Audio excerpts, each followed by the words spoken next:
Okay, that looks like a thing. Tweet. Tweet, McTweets.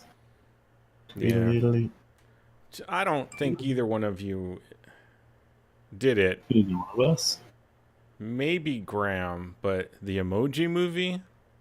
No. What about it? Okay, because Nope. I heard it was really bad, so I was like, well, I was gonna say neither one of you, but then I remembered the room, so I was like, well, you might be into shit movies, as ironic. I like some shit movies, but so, not that. Right, because I heard it's also just all marketing, advertising. And the reason I bring it up is because I said tweet, and that was apparently in the movie, they're doing like all these app logos, and it's the proper logos.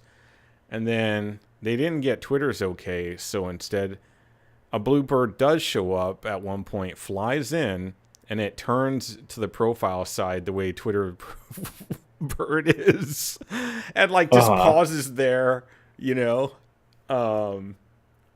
It's so bad. And Twitter was like, no, our logo is not a bird. It's just a logo. That's it. That's not us. I was like, too late, man. They fucking got you. Only thing left is to sue them. Apparently the movie did really well, or pretty well, or well enough, one of the three. And they had a Patrick Stewart as the poop emoji. So, I mean, you know, I feel like some people were so weird that they're so wrapped up in their internet memes that they would go just for that kind of, you know? Like, Patrick Stewart. I also heard he had a very small role in it. So. Exactly. Yeah, he just made shit jokes. So, and it was fine. Like, you know, apparently voice acting was fine. The animation was fine. All that was fine. The only thing that wasn't was there was a crappy story. You know, there was no story. Yeah. Pretty much. So, yeah. Much like the quality of the B3 GamingCast, episode 68. Ah, yes. I hope you know it's good quality coming from my side. Poop is life. All right. So that'll be the title. Followed by silence. All right. That's how you guys feel. Yeah. Okay. Well, I didn't hear what you said. I heard what you said, but I didn't quite piece it together with what it meant, what you were trying to mean. Yeah. So followed by silence on my side. And I was like, I don't know what that... I'm missing that. Also, I was thinking up my next line. Sorry, I'm not like a great actor or anything like that. Okay. Mm-hmm. Yeah. So Graham, right now, by the way, we're live streaming, but Graham right now has been live streaming. He's doing his 30-hour live stream again. It's true. He just couldn't get enough. Does that make him like 60? Yeah, he's 60 now. Every hour you stream, you age. It will be. But it's actually true. It'll be 45 when this is done, because last time was only 15. Jeez. Yeah, oh man. So you hours. already broken your sweet 16 already then. Oh man, I don't want to have to follow Graham's rule when my birthday comes up at the end of September. Jeez. You should do it though. Fuck you. So good. I'll tell you what, pay me $1,000 every hour. Says the day that did. That's a fuckload of money. How long was that stream you had the other day? 16. You played a shit ton of Paragon? Oh, yeah, 16, but see, yeah. It was 16 on a broken sleep schedule. So what ended up happening was I woke up really late for everyone else. And I was like, this is getting fixed right now. So I was like, all right, what's going to make sure that I stay awake? Live stream. So there you go. And thankfully, that's the one. Paragon dropped with all its V42 update change glory or unglory, whichever way. That's fine. We take both kinds. And that kept me engaged enough, even though it was horrible. No, it was fine. It was great for me. It's good for me. I loved it. I like the update. I like it a lot. It's just fresh. And here's the problem with Paragon version 42. I don't have other MOBA experience to compare it to, so I can't say that it's crap or that it's like, oh, it's becoming just like every other MOBA. I can't say those things. I do. Yeah, I know. Yeah, I know. In there. But so I can't, I don't have that comparison. So all I can do is take it for what it is. And that's coming from a person that did not like MOBAs at all and never wanted to ever play one, even though I tried playing one a couple times. But I do like, I loved StarCraft, and MOBAs come from the idea of RTSs in a sense, Yeah. So, Warcraft, I had that game where that first iteration of the MOBA came out, and I loved that, actually. I was like, wow, you get these heroes, and you get to play the heroes? You just didn't have creeps, I don't think. Maybe you did. But it was a PvE thing. And I forgot the name of it exactly, but you had like a big green... One of the heroes was like a big green monster guy. Ah! Pizza's here. Big green monster guy? Take it from there. Yeah. I like Johnson though. I don't know where he was going with that, but I have played MOBAs. I played Warcraft 3, and then Dota came from Warcraft 3. But, wait, Warcraft 3 was a MOBA? I thought it was an RTS. No. I played Warcraft 3, which was the RTS. But Dota originally came from Warcraft 3. So people used to make like... Really? I didn't know that. Maps. Yeah, people made like little maps and additional games from it because you had a map builder. So you could set certain triggers and different things to happen. So what happened from there is that a lot of people would make like these little standalone map games. So you could load into it with your friends, and it would give you instructions on what's going on, and they would just use all the characters and assets from like World of Warcraft or StarCraft as well too. I think StarCraft had it as well. I think StarCraft. No. I never played it on the StarCraft, just on Warcraft. So you could play. Like, I remember they had one. What was it? I think they had one called the Long Road that used to take something like. There's the thing too is like these were like just people by themselves coding this stuff. So sometimes you would try to load into one, it would take you like 3-4 minutes. So that's the level of patience that you had just to get something, a new experience in a game that you already own. And then somebody came up with, well, not somebody, Ice Frog. I don't know his human regular name, but that was his, gaming name, Ice Frog. And he came up with Dota. And it was like 3 lanes. You pick these amount of heroes, and they were all heroes that came from World of Warcraft. Sorry, Warcraft, because World of Warcraft wasn't, around then. And you would go up the lanes against either AI or other players. So as it got more and more stuff done with it, more and more characters would come in. So like you had like the big skeletons that were in Warcraft game. That one was Skeleton King, and then you had Witch Doctor and Demon Witch and a whole bunch of. But what happened was then the same guy Ice Frog kind of he stepped away from it. He put a lot of effort and time into it, and he was like, "All right, I'm done with this. Y'all take it over." And a lot of random people started to do. No, it's not. I don't know. And a lot of random people. What's it said? Sit down, eat your slice of pizza, and be quiet. Oh. Wait, so what are we talking about here? I'm talking about how MOBAs came into play from MOBA history alive. Dota. Oh no, they didn't come from Dota. It came from Warcraft. It came from Warcraft. That's what he was talking about originally. Oh, yeah. Warcraft to Dota. You weren't here. Well, you said Dota, but that's not correct. Sorry. I said Dota with Dota MOBAs. Well, no, MOBAs came from Dota's creation, which came from Warcraft, like the first Warcraft assets. Like he was talking about as a separate game. Gotcha. Not like a game mode that was for funsies. Yeah, because he said something about Warcraft 3. I was like, Warcraft 3 is an RTS. That's not a MOBA. What? And then he was explaining to me more of the history because I don't know it. Yeah, and I was talking about all the different. Yeah, all the different, because basically you could create your own maps. You had map generators and all that stuff, but then people just took it to the next level of saying, "Oh, well, we could create instances, have triggers on the map because they allow you to do that with Billy."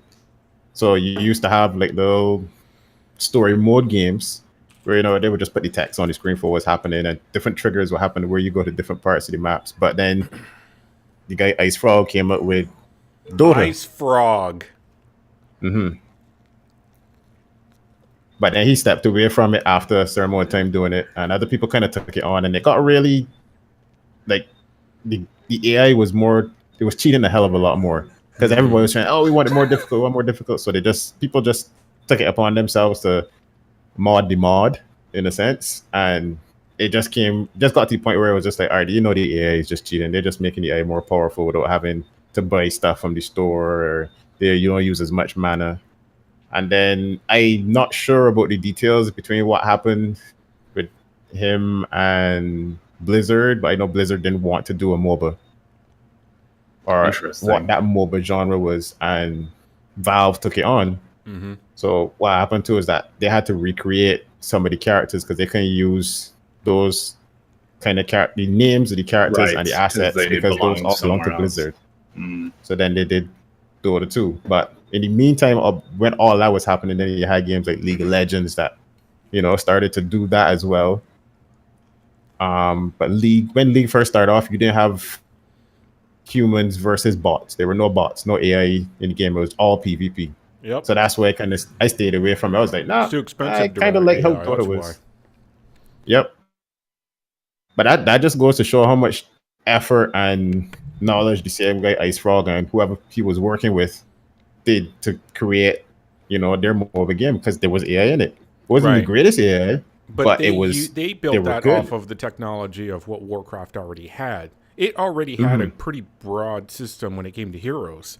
Like, I remember playing that. Me and my buddies would get the heroes, and then we'd go attack like the creeps and the hero on the other side. I pretty well. I have a pretty good memory of that. I remember there was this one green hulking like monster meteorite kind of dude that was pretty awesome, and there was one on a horse, and it was fun. I had a damn good time with that mode. Yep, I remember. I think they did take that character. I don't know if he has the same name in Dota 2 now, but it was one called like Tiny. It was this little rock guy, and as he got levels and got stronger and stronger, he would just get bigger and bigger and bigger as the game went along, and more tanky. And he could take out either allies or minions and toss them at heroes. It's like they just kept adding more and more stuff, and it was like, oh man, this is really cool. And it just started to really build up it became a genre because other people started to make games like League of Legends. Then you got like the I think they had some like a DC did their attempt at making a MOBA, and you got Smite. A lot of them weren't successful because you had the League of Legends and you had the Dota 2, and then I think that's the order, and then Smite was then the third person perspective. First, I think they were the first. I could be wrong, but they're the first that I remember. But I never played isometric or whatever. Yeah, everything was isometric before, but Smite was just like how Paragon is in terms of the perspective. You were behind the hero now, so you couldn't see all around you from above. So you can tell when somebody was kind of trying to come and gank you. So you had to kind of make sure to look around and do stuff. But I never got into Smite. Like some friends tried to. One was like, oh yeah, let's play it. I downloaded it and I was like, y'all playing this game? Never really got a response. And then I was like, uninstall. But I had no issues with uninstalling it because the look and feel of it just didn't really grab me. Not that it was bad looking game, it just didn't appeal to me. Yeah. I don't like the art style. Yeah, exactly. I the whole look of it. I like the concept, which is a third person instead of the camera way up in the sky, kind of looking down 3/4 view.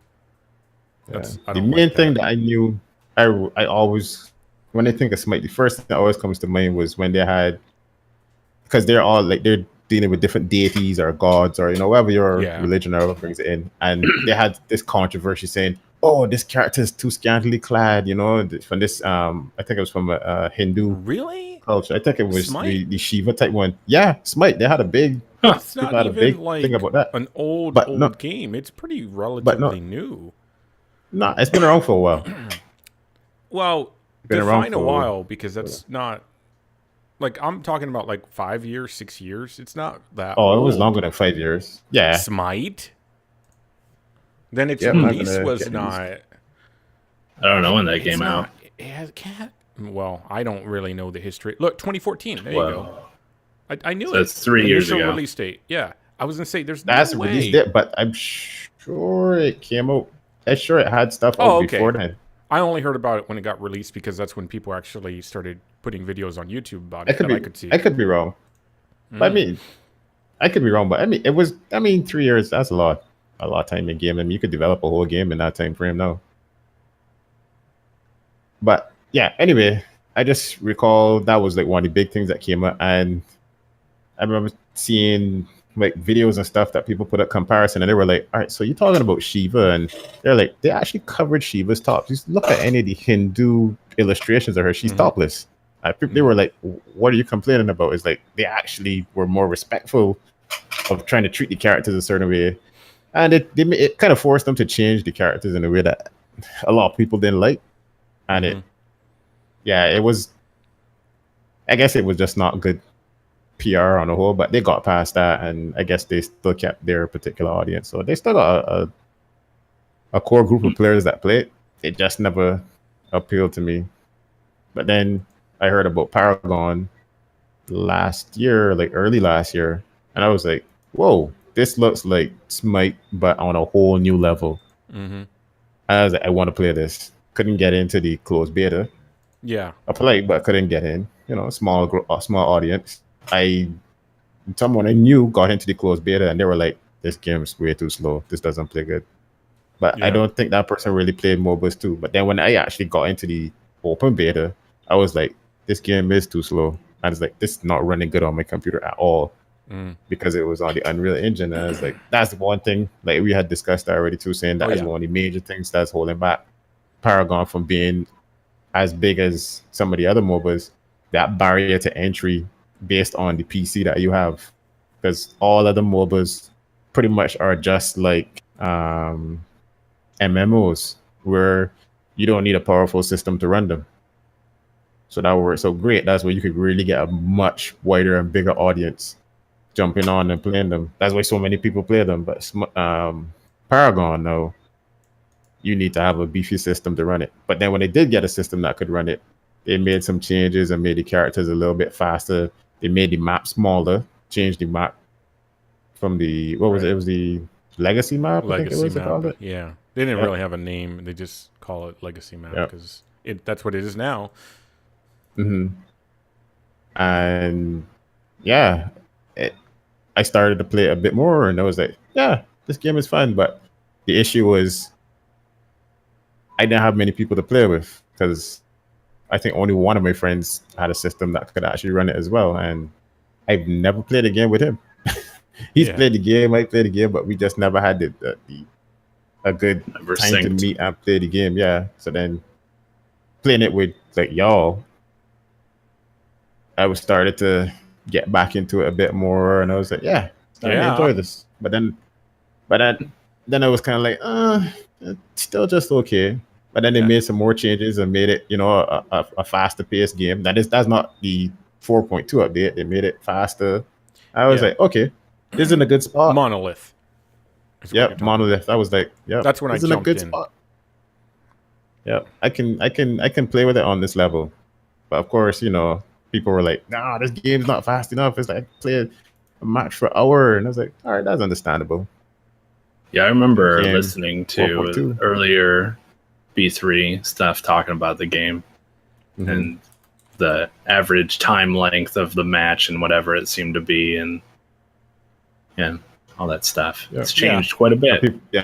People were complaining about the card system back then. Right. Yeah, I definitely was like, when it first came up, I think Gamertron brought it up a long time ago because he, like, everything bought in, like, super hard and was like, it's the greatest thing ever. And so I had to be that voice. I know people always was like, it was so hard. No, you have to have a counter. You have to have a counter to something that strong. If you let something that strong, it doesn't matter nice or not. It's still very strong. So you have to have some kind of a counter. And I've always lived my life with force meets force. That's just how my life is, unfortunately, for whatever reason, And so that's how I know how to match things, and that's what I did. But so the card system, I kind of took the stance of like, I know it's not a pay to win, and I'm going to try to be fair about that. But at the same time, I want to bring that up for people that feel that it is. And so anytime I do those kind of things that may seem a little ludicrous, that's the reason why. Because I know out there's a set of people. Hell, I talk to them on Twitter all the time. That think things that I don't think at all, and they have a very different perspective that, in my opinion, comes from a very emotion-based, perspective. Is just what it is. Like we were talking today about something about Paragon, how this one guy was like, "Oh, my coins are devalued because of the rep system." And I was like, wow, that guy's really angry. I guess he knows what he's talking about. I'm not going to bother looking into it because I never purchased rep. I don't even know how you purchase rep. You could purchase boosters. So I guess that's what he's talking about, But a booster is not a guarantee that you're going to get exactly a certain amount of rep out of it. It's dependent on you playing, and even that is dependent on the length of game, et cetera, and so forth, right? So wins, losses, the server being up, whatever. So I don't really know how you can have a translation of coins to rep. I know that you can unlock the character's mastery with coins as well. Right. So I don't know if maybe that's what they were doing. What the difference? Yeah, maybe the difference on how much it costs. No, maybe is what he's complaining about. That's what you hit on. So the difference is 6.77. It's like 7 repeating, whatever. Just say 6.7 times difference in the cost for I think it's 75 to 500,000. 500,000 being the standard. Yeah. To the 750,000, which is between 10 and 11. I don't know. Should we get that deep? You know how I am. I jump around a lot. Let's get back to what you were talking about, Phil. I'm sorry. I'm just going to keep going like a crazy psycho. Let's get back to you were talking about like you had a good history build up and everything there, and I ruined it. I'm sorry. Yeah, no. Well, I was pretty much getting to the point now where version 42 is now introduced, and that's right. You were saying your friends were really still not into it, and you were Monolith dropped, and you kind of got into it still, right? Okay. Mm-hmm. Yeah, I got a little bit more into it, but then even you guys were the only people that would play it that I knew of, and now that they address the issues that people had with the card system and how fast the game would play in version 4.2 update, which came out just 42. recently. Sorry, I said 4.2. Yeah, 42. Yeah, that would be a big fucking step back. It's like we decided to roll it back to legacy, bitches. Yeah, version 42 came out, and then everybody's like, "Oh man, you got the speed, but then you see the people complaining, oh man, it's like a brawler now." Well, Phil, hang on. Take us back to the day that 42 dropped. What kinds of things were people complaining about? People were saying, "Oh no, man, you're killing too fast. This is like a brawler. It's like game, you're killing people too quickly." And there was one absolute fact that was not based on feeling, which was the servers were down. Remember? Oh, and nobody could get in. If they got in, they were queued up for like 200. What was it? 245 hours or some stupid shit. No. Well, when I tried to queue up, it had me queued up for like 4 hours. Mm-hmm. But apparently that was kind of a bug because all you had to do was close down the whole Epic launcher, close the game, and then no, actually no, you didn't have to close the Epic launcher. You just had to close Paragon, launch it again, and then you would see it start to do the login queue again, but then it would just automatically start at the game. Right. Unfortunately, they didn't really tell anybody that, but I was watching good old quit and try again. Well, I read it on Twitter. I was watching a streamer say, okay, they said that on Twitter, or people said that? And in fact, I thought that you had found that out from Twitter because when I read that, you messaged like something like that too, either on Twitter or in Discord. And I was like, oh, okay, he saw the same thing I did. Cool. No, I was actually looking because I saw Covert start up his stream and he was playing. I was like, how the fuck did he get in? Yeah. It's like, in a long ass queue. And they started privilege. I saw it change. Yeah, I was like, he get a special privilege that I'm not. Hey, now. Graham, Phil and I have checked out that stream for a bit, and they gave him like some badass stuff. Paragon, so it's just kind of a joke. be a cooler person. Yeah, it's kind of a joke, but not really. They really did give him special privilege. Yeah. But in this case, they didn't give him special privilege, and he just told somebody mentioned in the chat saying, "Oh man, in this long queue," he said, "Oh, just close it and restart it. I'll get rid of that." So I was like, "Oh, okay, cool. I did it. It worked." So I know it was all connected with the whole store system and the chests and loot crates. Something was broken. I don't know. I can't remember the exact details, but they had to shut down the servers in regards to that. And I mean, it's a man-made product, and things go wrong. I mean, especially with games. A beta product on a big update that everyone has been waiting for, because even the there's a guy, Sylphin, he's in with the Paragon community, like with the developers. He's in the fucking game. When you go to the community section, right? I knew about him through YouTube just because I was like, oh, I'll check some out. And I was like, oh, he's really cool, really sincere dude. And he goes on really boring about math. And I was like, a man of my own heart. So, I was like, this is great. He's not even trying to be likable. He probably is. I don't know anything. I'm probably insulting him now. The important part is, I forgot. But, I don't even know what I was getting at. Anyways, so yeah, Paragon had problems that day. Yep. But they still got it up before the day was out. So. Oh, man, that's good. Some men, they struggle with that. Yeah. I'm glad they were able to get it up before the day was out. And the interesting thing now is that everybody can ride on update, it. As much as some people started to complain, oh, this and that. Yeah. I've actually gotten other people that I mentioned the game to before, and they knew about the game. They were like, nah, I'm not playing it. I know they're like, hey, you want to play some Paragon? Up to today is like, hey, you want to play some Paragon? It's like, rocking.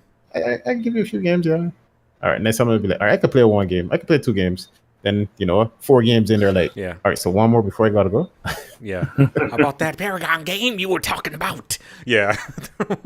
I know what I was going to say about Sylvan. He was like, the day before it dropped, or a few days before it dropped, he was super bored out of his mind. And a week or 2 before, we all knew 42 was coming out. We all knew to wait. It had been months. People were running out of content. It's the same thing like that would happen in Warframe, They were just like, fuck, I don't know what the fuck to do. So he was like, guys, what do you want me to do? Literally, I don't know. He put out a video. What do you want me to do?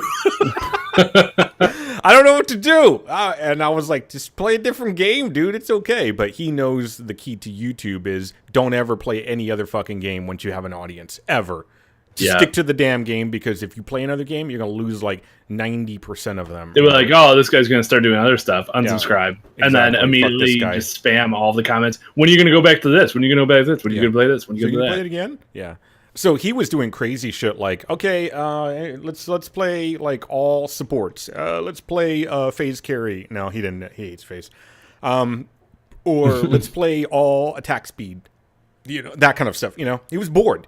The same shit you would do in Warframe. It was like, let's make a crazy build, and that kind of stuff or whatever. So, yeah, everybody had been waiting for 42. So, yes, when 42 dropped, like I put on a comment on YouTube responding to some fucking idiot, I was like, it was like a starving man walks into a buffet. Destruction occurs, So that's just anybody in his way, he stab you, get out of my way. I'm gonna eat that steak or whatever, So that's what happened. It's a smaller, it's epic, but the Paragon team is what it is, and they, as much as the people that play it think that it's the biggest thing, the greatest thing in the world, there's a lot of people out there that have no fucking idea that the game even exists, or they may have heard about it, but and it's hard for people that are in that game to have that perspective. They can't draw themselves, as much the same way gamers think that gaming is like all over everybody does it. No, they don't. I could walk up and down this block right now and ask many of the houses. I bet a lot of people don't even touch it, gaming. So some might, but it just depends. So, the ability to understand that you may be wrong is a strong skill to gain in life. Start learning it. But yeah, it crashed the fucking servers. And honestly, I almost feel that if you're a game development company and you have either a big release or a big update and your servers don't get crashed, you're probably doing it wrong. Yeah. Yeah. Yeah, because that means probably not a lot of people interested in it. No one gives a shit. Yeah. Or if you actually properly scaled properly, then it makes it look like no one gave a shit, you know? So it's almost like you kind of have to, you know? It's like, wow, everybody wants to play this game. Let's check it out. Yeah, so it's like, you know. So yeah, problems with the V42. So yeah, the other things, what time to kill, everything felt too fast or whatever for some people. Yeah, people were complaining, but again, people were complaining about times to kill, and they were looking at the pro players, and they were also looking at late game action. So, because when I saw it too, I thought, whoa, this is very much like a brawler. I mean, you just go in, bam, bam, bam, you're dead. So I was a little bit thrown off as well too. I was like, this is crazy. But I just paused and thought to myself, hang on, these are pros. These guys, their actions per second are fucking ridiculous. Also, this is the end of the game because they were right by the inhibitor. So I said, let me wait till the next match starts. And when the next match started, it was like, it kind of feels like the original game, just a little bit more aggressive. And then I saw the progression of the power that they built up with their different heroes, and you know how eventually you would steamroll a team if they make a mistake. And I was like, nah, it looks good. Mm-hmm. But you know, there are always going to be those naysayers and people that just want to freak out and say, "Oh no, this is horrible," just because that's what they do. They don't have any. They can't enjoy anything. There's some people just can't enjoy a change. Hugely dislike change. A lot of people dislike change, and most people freak out over stuff initially because once you get comfortable with something and then you don't know anything, you go back to unknown and you feel like you should, but you clearly don't because things are new, which is only reasonable, but people aren't reasonable. They're not logical. So they freak out and they're like, I don't like this. This is making me play shittier, or this is making me feel dumber, or whatever. So they immediately just get defensive instead of, you know, embracing it. Yep, it's true. Yeah. The unknown pretty human though. Yep. I even have to sit down and rebuild. I had like 10 different decks for different heroes that I had loaded out, and so far, I mean, I haven't really been trained to build too many decks, but I actually kind of like the process of having to rebuild decks. And I said, all right, so how can I do this for this character now again? And I tried something. I was like, nah, that's not working. And then by actually making a deck, I realized, you know what? This card could have gone into my other deck that I, you know, really like, this first deck that I made. So now my first deck is even stronger. But then I still see the flaws in the first deck. I was like, between this point and that point, I got a long wait before I could really get a good card. I need something in between there. So I don't know. It's making me think. And I like that. But I mean, a lot of people probably just want to be able to dominate. That's always the key thing, you know. I'm not dominating anymore. So yeah. Give me the meta deck. I want the meta deck. Yeah, there were definitely in some co-op games that I played, the people that they had found like certain cards that would give them kills on bots, and they were going at it, and that you know, hey, that's what they want. But that's the whole thing.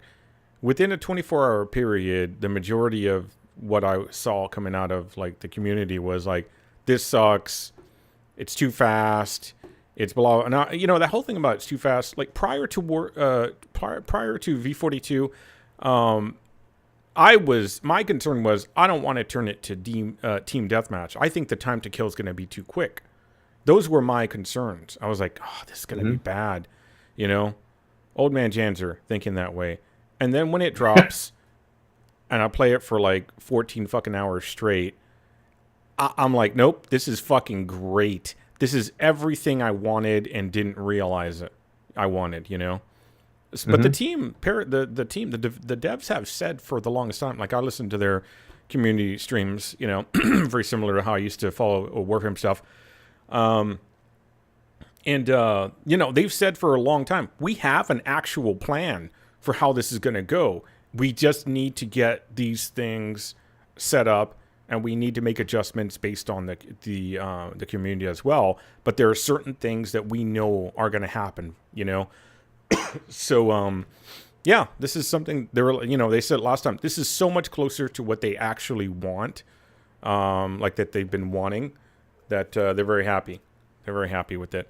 And there's a lot, there are definite like absolute bugs with like the user interface.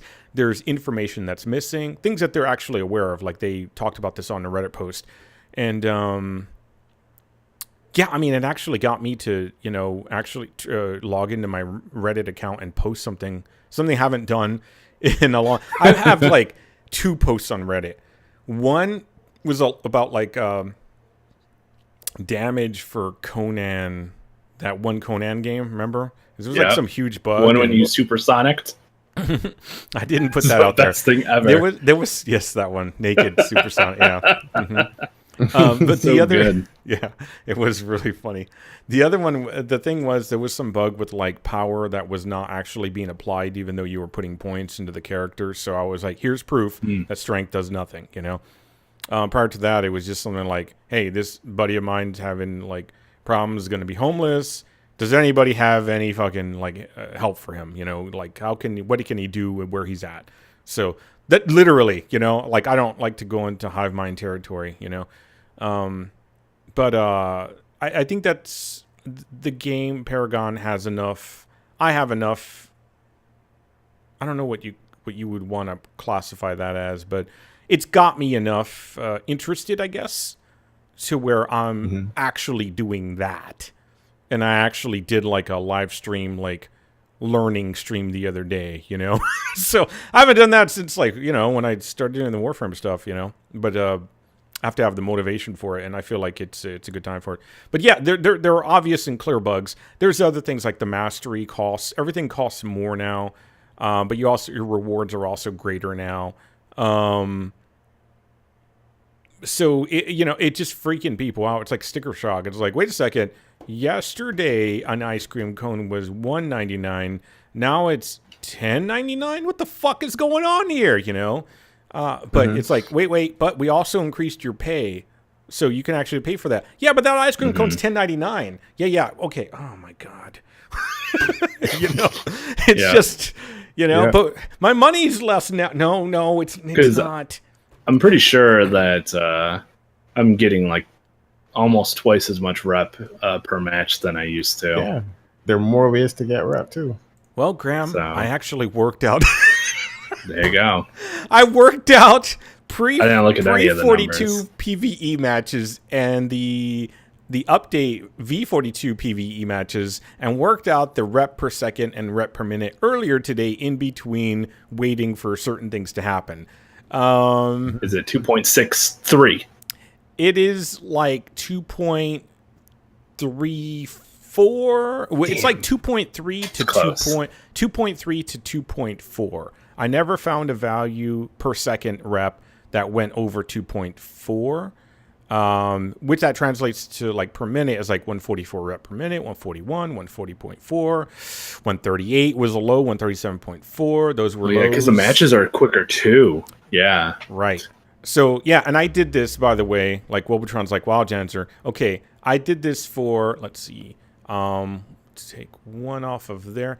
12 matches for pre-42, and let's see, 15 to 39, what is that, 24 minus 1, 23 matches for post. Actually, more than 23 because there were 2 losses, so 25 matches. I took out the losses because I didn't want it to spoil the values, because I didn't have enough losses to, like, really kind of show a larger aggregate number, give a normalized value. Right. So I was just like, I'm just going to take the wins because at least I can see. And the reason why I did this was because the matches were different there were variable lengths, right? So like pre-42, I had from 15 minutes, 23 seconds, and the longest match I had there that I went to a video to was 31:30. And I have this because I live stream it. So people were speculating up the ass about like, oh, this is blah, blah. So I was like, I just see this on Reddit and I'm like, oh, y'all need to chill the fuck out. So my initial reaction was like, we're getting like 6 to 7 times the amount of rep. It's like, it's way more. It's way more. We were wrong. But I had no problem saying that. Like even on Twitter, I was talking to somebody on Twitter, Psychocinematics, because he was like worried about rep values as well. And I was like, oh, it's 6 to 7. But guess what? After I did this, I was like, hey, I'm absolutely wrong. That's crazy, right? It's not crazy. It's really easy to do. It's really easy to admit you're fucking wrong. Just say it. Just say you're fucking wrong. Because it doesn't actually hurt. It's not like you get shot or anything. There's no bullet hole. You know, your reputation actually doesn't go down unless you don't do any work to figure out why you were wrong and present that as well. You know, it's nice to say you're wrong. Yeah. Now, if you can't figure out why you were wrong, that's actually fine too. Just leave the conversation open so somebody can help you out, right? But if you can also figure out why you were wrong, oh man, there you go, even better. You know, doesn't make you like, you know. So I was like, you know what? I'm getting too stuck on the idea that I think that it's 6 to 7 times. I need to back that shit up with actual data because I'm starting to feel like evangelical here, you know, and I don't like that. I don't want to be a fanatic, you know. I want to actually represent the proper thing. So yeah, matches were 12-24. They were much shorter in V42 for sure. The highest one was 34-26. By the way, there were much higher ones in pre-42 than I had. I just didn't go to those videos, but I remember ones that were really long. But the longest one in in V42 the current version was 34-26 that I could find. And basically, the old values for rep per second was like 0.47 to 0.49. And in the new one, it's like 2.3 to 2.4, I think is what I said. Yeah, 2.3 to 2.4. That translates roughly into like, like 1, 2, 3, like 4 times the amount. Maybe 5 times the amount. About 4 times the amount. Because not quite 5, because 2.3.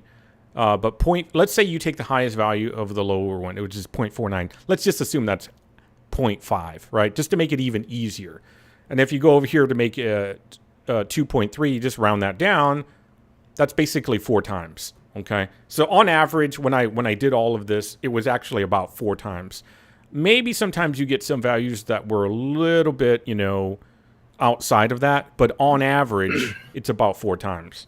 The thing that I noticed about V42 was it almost seemed like the longer your matches were, the lower your rep per second, per minute. And it happened enough that where like at the 26-minute mark, past that, like at 27 minutes, 31, 34, 34, those were at 26:30. There was one match at 26:39. It was 2.4. Below that was 25. That was 2.4. Above that, it was 2.3, and then 2.3, and then 2.3, and then 2.3. And I was like, huh. And I was like, I wonder, is that some way to like curb you from like playing longer matches, or? I think my assumption is when I hear something like that is that they're trying to incentivize you or decentivize you from grinding or like, you know, drawing out a match. So like, hey, play the match, you know, whatever. And about now, you pretty much, for no matter what reason, you should be done. Yeah. So instead of just like grinding it out and not attacking the inhib or something and just destroying one and letting like the characters come out into heroes and just killing them over and over again just to take all day, you're going to get less for it because there's no reason for you to do that because it's dumb because you're not playing the game. So that's my assumption is what that is. And there's something that I kept saying in live streams too. I said it when we were not live streaming as well. I was like, 24 minutes is coming up. You know what that means? They're going to go hard on that fucking... and because I said that because of the pattern that I had seen in previous games for all that time. I was like, wow, it just seems like around the 20-minute mark, they start kicking into overgear. And by 23, 24 minutes, 25 minutes, they're taking that shit down with or without your help.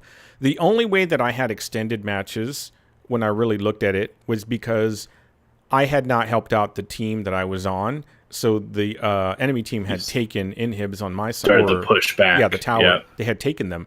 And so and I had lost 2 because those were when I looked to see what was going on there.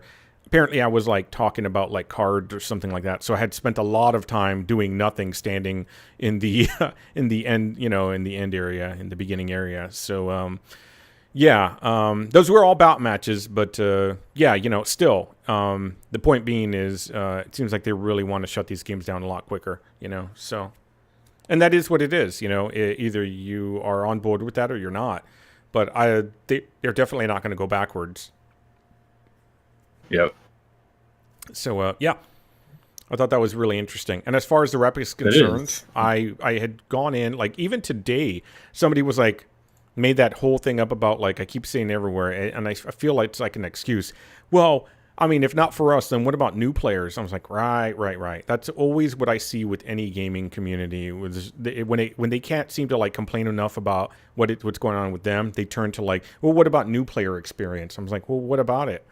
You know, and this one person was like, well, it's going to take 600,000 rep to unlock 4 characters, whatever, because it's 150,000 rep for the starter heroes, which I think there's 5 of them, which is like... oh, really? Those guys are cheaper? I didn't even know that. Mm-hmm.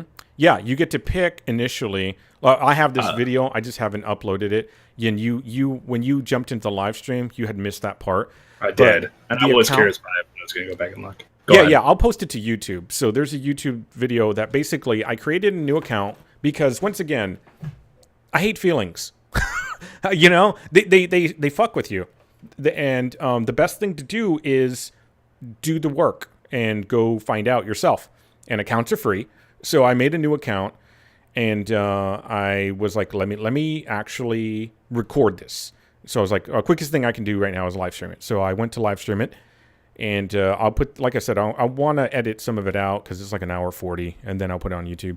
But basically, the first thing you do is you get to unlock one of 5 heroes. It's Gideon, I believe FaZe is in there, Greystone, Murdoch, and somebody else.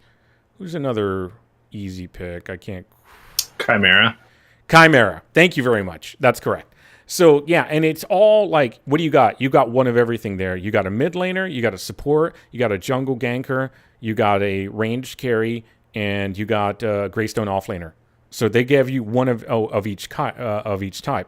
So immediately you get a free mastery. Then when you look at your daily login, I looked at my daily login for just the first 7 days. I was given... which I got to log in today. I was given, or I'm going to be given 3 masteries for starter characters. But that's still 3 more masteries unlocked for just logging in. I don't even have to play the fucking game. I just have to log in, and I already get that unlocked. Okay? So there's that whole, it's going to cost you 600,000. Get the fuck out of here. You don't know what you're talking about. You know? So the other thing is, I think on the 3rd day... Yeah, it was like the 3rd day, I was going to get 500 coins. So what coins do is you can take them and you can buy garbage, or you can be a smart guy, or a growl, or a robot, or a fucking toaster, I don't know. And you can go into the store and you can use it for daily rep, or you can use it for hero XP. Personally, I would say the rep, because rep is going to go towards your masteries. But if you really want to get cards... go for the hero XP, because when you unlock when you get hero XP, you basically, you know, get it's like plus 100% to the XP that you earn per game, and that basically going from rank 1 to rank 2, there are now a bunch of rewards. There's 10 rewards going from rank 1 in between rank 1 and rank 2. There's actually little rewards. That's all they are. There's no stopping. You don't pay anything. It's just as you kind of go through this, they kind of have them spaced out. You just get rewards, you know, as soon as you hit this one marker, you know, and it's visually done. They're spaced out evenly. There you go. And yeah, you get chests, and in chests you get gems and cards, because you don't get rep in chests anymore, and you don't get coins in chests anymore. So that's an easy way for you to get cards in the game, or gems. So, you know, I did that video, and it goes into depth about like how many ways you can get stuff that doesn't really hamper you, you know, like just playing the game, you're going to get a lot of shit. Like there's star, you know, quests, or star chests and daily quests and monthly mega vault, like marker, you know, milestone markers or whatever, where you get chests as well. There's just so many ways to get stuff. So hearing people talk shit about something they didn't actually know, it kind of got to me. And that's why I was like, let me find out. Let me make sure that, stuff's on the level, because I'm kind of one of those people that doesn't look at developers as malicious people that are trying to fuck you over. I'm not saying that there's no people like that in the world. I'm just saying that for the majority of the developers I know, at least, they aren't them. They're not. No, developers are generally not destructive, mean, crazy people that are out to get you.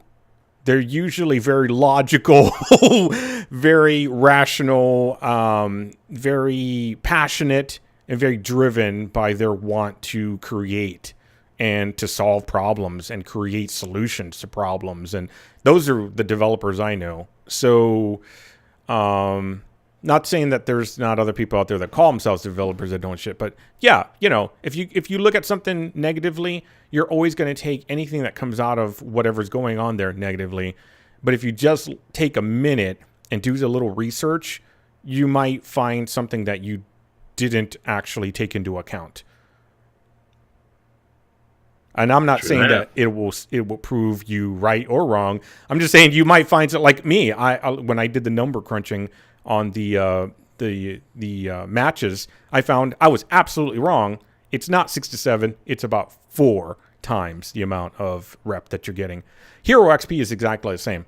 And why that doesn't matter is because you still rank up at the same speed for your heroes. Yeah. So you actually... not only do you rank up at the same speed... Okay, so you get rank rewards for your heroes, and then you also get, like I said, while you're ranking up from level 1 to level 2 with your hero, you get rewards along the way too. There's just more stuff. There's just, how people can't see that, I don't know. But yeah. Anyways, I'll get off my preach horse there. But I didn't think I was preaching. I'm just like, there's so many the data horse, if anything, So, but data horse box. Yeah. Feels informative, man. Yeah. I think it's one of those things where people just like the coins thing. Like I was talking to one guy that was like, "Oh, the mastery's so crazy," and I'm like, "Well, going from 10 to 11 and 11 to 12 is going to cost you $750K." It's true, but you do have to take into account all the ways that you're still going to get rep. Number one, you're going to be playing to get your character from 10 to 11. That doesn't mean that you're not you're earning rep. The entire time. Along the way, yeah. And if you're playing the game based on... The game is a PvP game, As much as I love the PvE, it is a PvP game. So their focus is on rewarding PvP more. You do get more rep there. You do get more stars. So if you play the game the way it's intended, you will get more out of it. Now, they're looking to put more PvE modes in there. In fact, you can level up your cards now. You have a crap load of cards. And it costs rep to level up cards, and people don't like that either. Why does it cost? Because there were people in the old system, that had millions of rep, and all they ever... You could go back to the Reddit posts, and you could see people talking shit about I got rep, I'll never do anything with it. So now that there's actually a system in place to absorb that rep, to give, remember, this is a video game. First off, number two, ranking up your heroes literally does nothing for their attributes or their stats. Inherently, it does nothing. Yes, you can get cards, but once you get all the cards, first off, those cards are variable and can be used by any hero. Like I said, inherently, it changes no stat or no value of the hero when they're ranked up. It's purely cosmetics or in-game things that you can use, but there's nothing about the hero that changes. It doesn't get a new ability. Your abilities don't do twice the amount of damage. It's nothing like that. So, and when you, for example, when you go from 10 to 11, you're doing that for your own sake. People saying well, I don't feel like I'm getting any progression, then you're not actually playing the game for what it is. It's a PvP game. The progression there is actually to go get a win. Yeah. It's like playing a sport. Tell those guys they don't feel like they're getting any progression, They say play the same game every, night or whatever it is, whatever they're playing. basketball, baseball, soccer, football, whatever. But to tell them they're not getting progression out of it, you know, to them the game is the goal, you know, that's the goal, and that's what this is, a MOBA. That is what it is. So it's even spurred me to want to play PvP, you know, and I kind of dipped my toes in there a little bit, and I will be playing in the future here too. I have a pretty as soon as I get a much slightly better handle, but I'm pretty all right now. But yeah. Yeah, I was ready to give that a whirl pre-update. Once I have a couple decks that I've made and played with. Yeah, you don't want to be like, oh, we have no jungler, and then, oh, shit. I don't have a jungle deck? Exactly. Yeah. Be prepared for whatever role, you know. The first game that I played coming back to PvP, I had to do ranged carry because nobody was doing it. Which is weird, because I feel like that's the one everybody likes. Right? Well, they like it, but they also know that it's a difficult job, and if you slip up, then everybody, hey, you suck as a fucking carry, you fucking shit. We lost because you know. Honestly, everybody matters in the teamwork that I've seen. If the carry doesn't get his job done, it's either because he couldn't, because aim is bad, or because his team was not supporting him, like the support was not there for him. Literally the support role was not there, or something like that, you know, which I've seen. Or the jungle, like the ganker, wasn't coming out to do support for either the carry or for someone else that needed it, or wasn't feeding the team with back then it's card XP by doing their actual jungle, you know, stuff, and instead just dying repeatedly. Everybody matters. So yeah, that's my Paragon talk. I'm not going to talk anymore about it because I talked a lot about it. I know. I'm sorry, but this topic is now Paragon. Yeah. I mean, you guys can, but I you know, I'm just saying. For me, I need to stop now. Yeah, I don't know. I just like the stream sesh video that you're going to edit. I thought that was really cool and really helpful. Then again, you know, way back when you had that deck video. Everybody was like, "Oh, it's super helpful," and you're like, "I don't know, whatever." Because by the time I progressed enough to learn more, you saw the faults. I went back and watched it, and I was like, "Oh my god!" Oh, I'm saying some noob shit right now, bro. I'm glad that I was actually pretty on point, and I kept it really basic. Because if I had tried to go into more in depth, I would have been out of my league. But I knew that when I made it too. And you know, it's interesting. It's interesting because, you know, sometimes, and I think about this a lot of the times when I talk about all sorts of different games and things for people. Sometimes people need an amount of wisdom that's still clouded in a lot of unknown. They need someone who's not a novice but is still an amateur, because they need someone who's explaining it in a perspective and goal and thing where they are at or able to get to. Sometimes, like, even when somebody who knows like all the ins and outs tries to break things down, they can't let go of all of the extra nuances and details because they're important. And so even though you try to break things down in simplicity, you still overcomplexify them and overwhelm people. That's why I use analogies all the time. Like, now, players don't always make good teachers, coaches, and teachers and coaches don't always make good players. So it's just the fact, you know. But, yeah. I'm not talking about Paragon. I did. It's just in general. Well, speaking of PvP, well, I didn't know, Phil, if you had more to say on it, because I know you did the history, and then I kind of went on my spiel. No, I'm good. You pretty much kind of just took it from where I was saying and just went off on your tangent with it. So I was pretty much done with that. Basically, Phil had some type of song and dance, but you got up on the table topless, and now I know. I just took my dick out. I'm sorry. I was like, everyone, watch it swing. Sorry. Helicopter. It's like a helicopter. Ruffle. Get that drunk man off of there. But yeah, speaking of PvP, I got a thing in my email, and I was confused because I didn't know it was even a thing.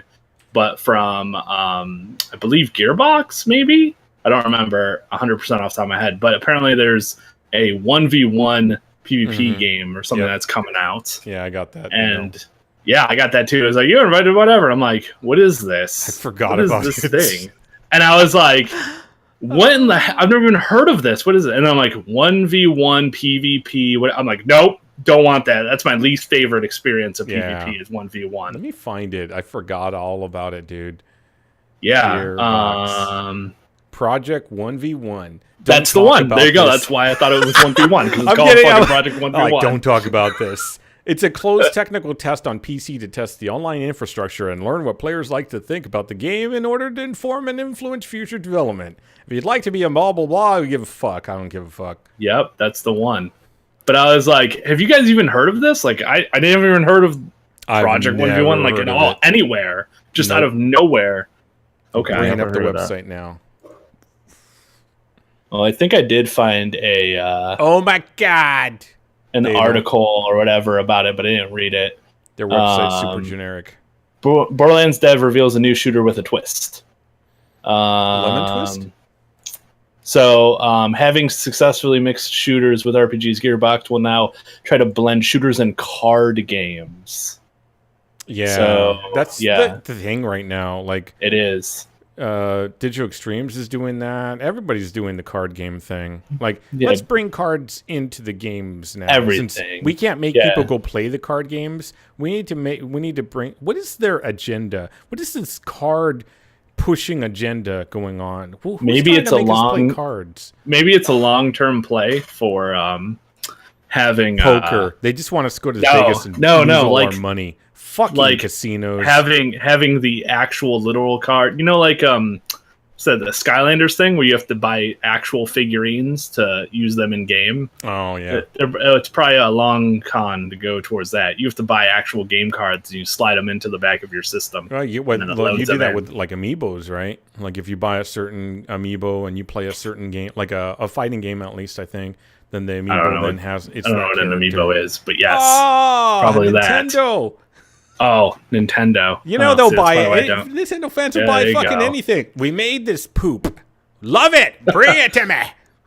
You can even now adorn your poop with a Mario hat or a Luigi hat or a Waluigi hat or a Wario hat or a Toad spread hat. The poop all over. Or a Link hat. Your Mario's face.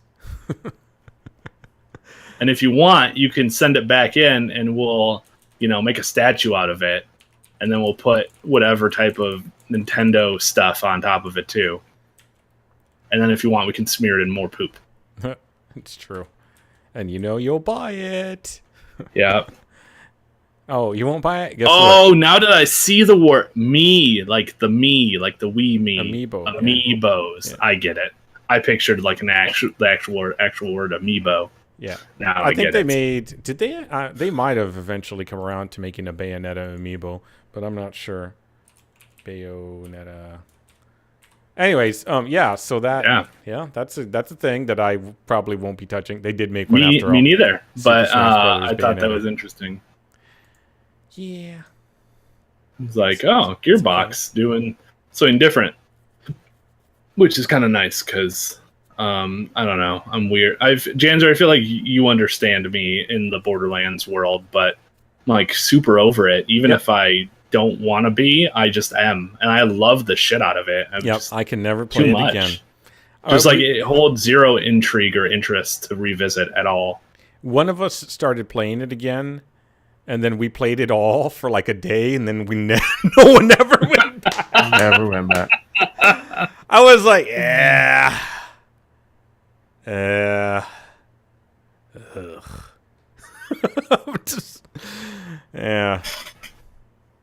Not a good idea. Yeah. It's your ex-girlfriend's in town. How about a one? Okay, that would never want to see you again, though, ever. Speaking of ex-girlfriends and sex and rainbows and making sexes numbers, so they're rainbow sixes. So what's going on with that? There's a big update thing. They got a bunch of people still playing. Would they say like 2.3 million daily login or something? Did you see that? I didn't get the stats, but that doesn't actually surprise me. I can pull it up real quick, and then you can talk about the other details. Publisher announced the shooter past 20 million registered players. and Ubisoft added that 2.3 million log in every day. Yeah, that doesn't surprise me. I've been wanting to play it for like a couple of weeks now. I've just been so dug in with a lot of things, and but I do really like the game. Hell, I'm really even ready to give PvP casual a try again, you know. But then again, I think that's my mood. I think I've gotten into this like I want to kill everything mood, which is something that I used to have for a long the planet. Time. Yeah, I think when I got sick, that kind of went away a bit, and then I lost that job that I was with, and a lot of things there happened where I think it just kind of was more of a downtime and a recovery time. So I'm starting to get back to like my normal I would like to murder everything mode. So I'm used to fighting for my life, literally and figuratively. So yeah. Oh, you're right. So to kill stuff. That doesn't actually surprise me because the game has done the developers have done a great job in upkeeping it. The latest patch 2.22 is out now. It's been out. And apparently they did a lot of I'm not going to go over the bug fixes. There's a lot of little fixes. There was a neat little thing that they showed where the animation for when you go into a window, they've tweaked that because they got a lot of feedback and they probably realized themselves that it wasn't very smooth. It wasn't smooth enough. That's the important part. I love that. I love when developers treat what they do as what I feel that it is, a craft. And I used to tell people sometimes, I was like, why do you stay till like 10 p.m.? I stayed to 10 p.m. at the office because I can't stop myself sometimes. It's like working on a sculpture and you're just chipping away. You're just sanding down. You're just removing this is not just quite yet. Just not yet. Just a little bit more. Just a little more tweaking. Just a little bit more. A little bit more. A little bit more. And you're obsessed. I think I have some level of obsessive, not compulsive, but I'm pretty sure I have some level of obsessive ness to me. And I turn that towards things like code or whatever it is, anything that I'm doing, that can actually be a positive thing versus what other people do. Like I'm going to stalk a star and fucking put pictures of them all on my wall. I don't give a shit about that. Thankfully, I've got a handle on it. Yeah. So, I would stay all the time at that job for I used to not joke. I used to literally say, hey, if I could put a cot up here, I'll totally just sleep here and wake up and fucking go to do my work. Who the hell wouldn't, that's crazy. But anyways, would have worked well in Japan, apparently. I've been a great salaryman. So, yeah, they're doing a great job. The patch makes it so you can only need 2 players now in a match to get dedicated servers in PvP. So dedicated servers. Oh yeah, dedicated servers. So that's the PvP side. So that helps out a lot, clearly, because that cuts down on time that it takes to actually get things going and moving forward. Whereas before, I think there was an issue with just match time length. It just took a lot longer or something like that. To search for a game and match. To search for a game, but then also game stability was really the biggest thing. That's what I was trying to get at. Ubisoft is also transitioning Terrorist Hunt, which is the offline PvE, or the PvE mode. It's not offline at all. You play with friends, to dedicated servers to prevent host migration interruptions, which I think is going to help out too, because we used to have a team of B3 people that played it quite a lot, including Gamertron, who was in Canada, and Volts is in Canada, and Gamertron just had the worst time. The most worst. Oh my God, what's going on with me? It would have to go to France. The most worst. I know. No, yeah, Phil's got it. What is most worst? What is this? The most worsterest. I'm trying to make the English words. Terrible. Yeah. Anyway, so and then Eddie, who's he's in Texas from what I know, and he would have problems too, So hopefully moving to dedicated servers is going to fix a lot of fucking shit for that mode. And it's a fun mode. It's a fun little mode. But yeah, that's the two key things that stood out to me. There are more fixes, like I said, animation fixes, just tweaks to things. Like, we noticed that when you threw this, C4 at a wall, it would damage a metal structure, and it shouldn't have done. They're literally just, like I said, they're sanding down the rough edges. They're just fucking touching up here and there. I love it. And do you remember when this game came out exactly about? It came out in the fall of, because I pre-ordered it. I actually pre-ordered the $100 copy for myself, so the game plus the season pass, and I bought a copy for a buddy of mine out in Seattle, and that was like another $50 or $60, whatever it was back then. I think it was it might have been $60, $59. That's how much I like the game. Even though I don't play it as much now, and I hardly ever do now, I think that's just like what I said the other day, and I said it last podcast. I'm OG'd. I'm overgamed. I'm overgamed. I can't. I'd love to play Terrorist Hunt, but I don't always find people that can play with me. Did you play a lot of the other like Siege games? Never. Rainbow Six. So what was it about? Not even a Clancy game. Yeah. What was it? So what was Idris it about Elba. Rainbow Six Siege? Yeah, that pushed me. I know he's the only person in the ads that I saw. So. Idris motherfucking Elba. That's all you need. Not exactly, but yes, he's a cool dude. His British accent. No, that was like cherry on the top of a dessert. That was just like, what? Get the fuck out. Okay. And it wasn't even for what people may have known him for. It was because I had watched a series called Luther, and not a lot of people had watched that, but in that series, he's just amazing.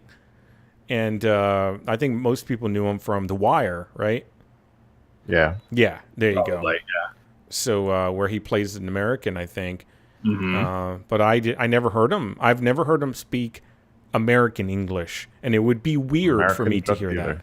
Yeah. He also was in several episodes of The Office, which would be the other place people probably know him from. There you go. Yeah. There you go. Okay, so what was I doing here? Going to games. I was gonna go try to see how many hours I have in Siege.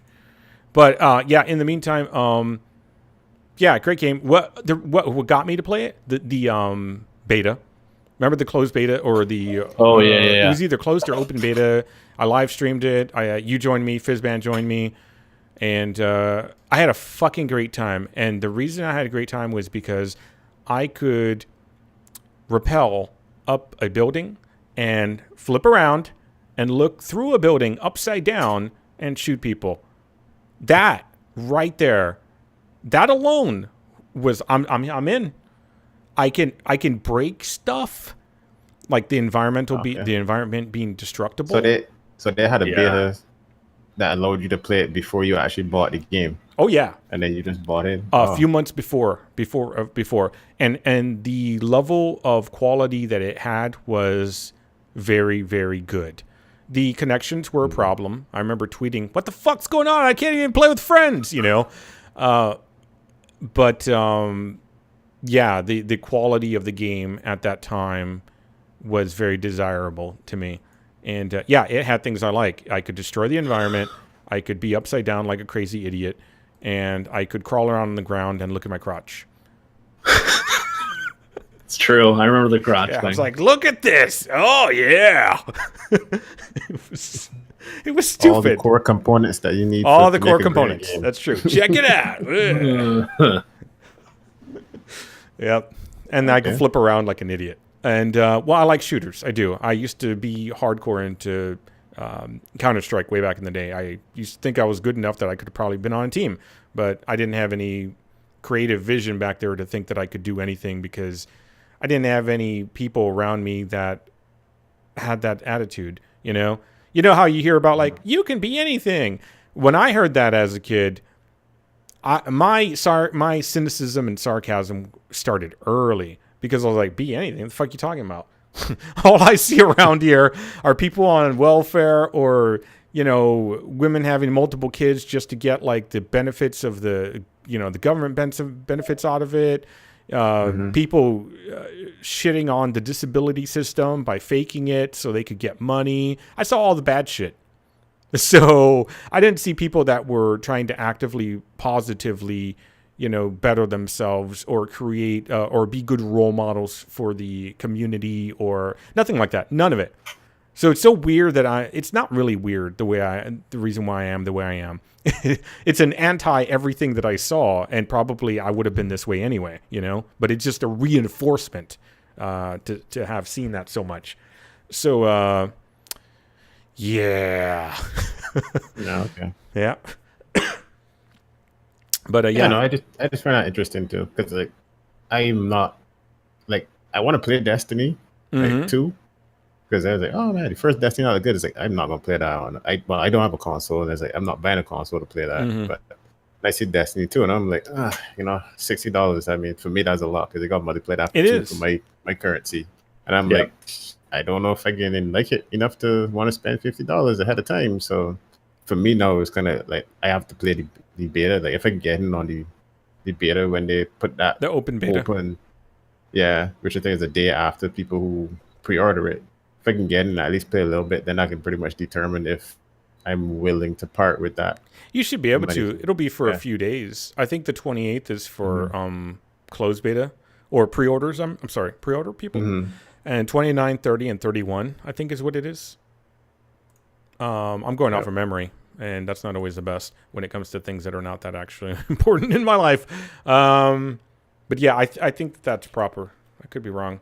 But yeah, I absolutely agree. I would never fucking buy a game full price that I'm not sure about, unless I have a crazy thought in my mind that I want to get the game, like I do about certain games sometimes. I'm like, I'm going to get the Technomancer because it's fucking neat to me.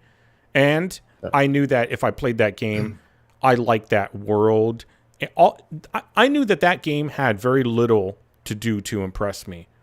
And if it just delivered on those little things, regardless of any other issues it had, I wouldn't give a fuck about those other issues, So, yeah. I see my batting average for this year. I'm kind of like, oh man, because I said, you know what? Maybe I'm a little too harsh on this pre-ordering thing. Let me give it a try. See what Never way be people harsh do enough. this. I know. I'm thinking, you know what? Yeah, this pre-order thing, absolute bullshit. As I thought it was. Just like, what the first game I pre-ordered? Mass Effect Andromeda. For the year, I was like, oh wow, just swing and a miss, straight instantly. Right. I didn't pre-order Nier Automata. Right. But I bought it. But thankfully, I didn't get any issues. But apparently, they got a whole bunch of bug issues in that stopping like PC people from playing it properly. So it's like, all right, I kind of dodged that for the most part. But that's another game that had, a problem that messed up people. I didn't hear too many issues either, actually, but I knew there were some out there. Yeah, they haven't addressed it yet either, so it's quite interesting. And then the third game I decided is like, all right, this is gonna be the third and the last game that I'm gonna pre-order. If this something goes wrong with this, I am completely shitting on pre-orders, like more than I've ever done before. What game? You can guess what game that is now.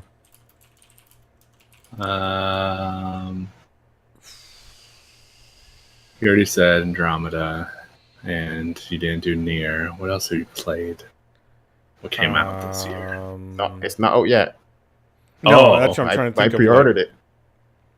But just think of a game that you could pre-order and you pre-ordered, and if you pre-ordered it, there's some drama about it now. The problem is I don't have a lot of hype for games, so there's nothing in my mind that's like anything that I would give a shit about. I would say it can't be. Right? It can't be Hellblade: Senua's Sacrifice. Yeah, that came out. That's the only one I was really interested. That's why that comes to my brain, because I'm like, oh, that was that. But I'm trying to think of what even gets released, and I can't think of anything. Well, to not drag out any further, Shadow of War. Oh, Shadow! Oh, I forgot about that. Yeah. Yeah. See, I don't have that in my sights. That's why I didn't even think of it. Yeah. whole controversy of microtransactions put into this game that is a single player story driven game that never had that kind of stuff in it. And I'm Yeah. like, oh gosh, is Right. like seriously, like I can't get a win. I can't get a win here. No. What's Though going I will on say with that what's go going on ahead. with that? Well, basically, what it is that people are claiming. Well, they said that they put in microtransactions into the game. It's basically just a story-driven, very linear game. Yeah. But now, like what you're doing in this one, as opposed to Shadow of Mordor, is that you kind of building up your army, because you want to go up against Mordor. You want to go and invade them and fight. So what the publishers of the game? Because I'm highly doubting that it was the developers, but hey, there might be some shit. There might be some shady developers out there too. They decided, hey, you know what? You might want to skip building up your army and grinding and doing, playing the game, and getting better gear.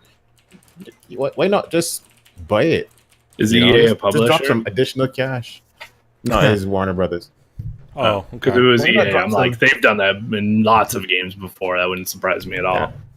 But why not drop some extra cash on top of the $60 for the game or the $100 for the full package with all the DLC that will come out in the future, and spend some additional money now and buy maybe a weapon, some or Uruks for your army, as opposed to having to go through and play all the game. And I'm guessing probably gonna toss in some cosmetics. My thing is that I think people panicking beforehand, and they're like, I know at least 2 people that canceled their pre-orders. I'm thinking to myself, well, if the game is gonna be good, I'd still want to play it. But if you really want to boycott it, just don't use any of the microtransactions. Mm-hmm. That's Agreed. going to send a message to the publishers that, hey, we don't want microtransactions in these kind of games. Yeah, that And I didn't think work. that's the Yeah. and I think that's the main message that people should try to send, as opposed to, oh, I'm not buying your game because it has microtransactions.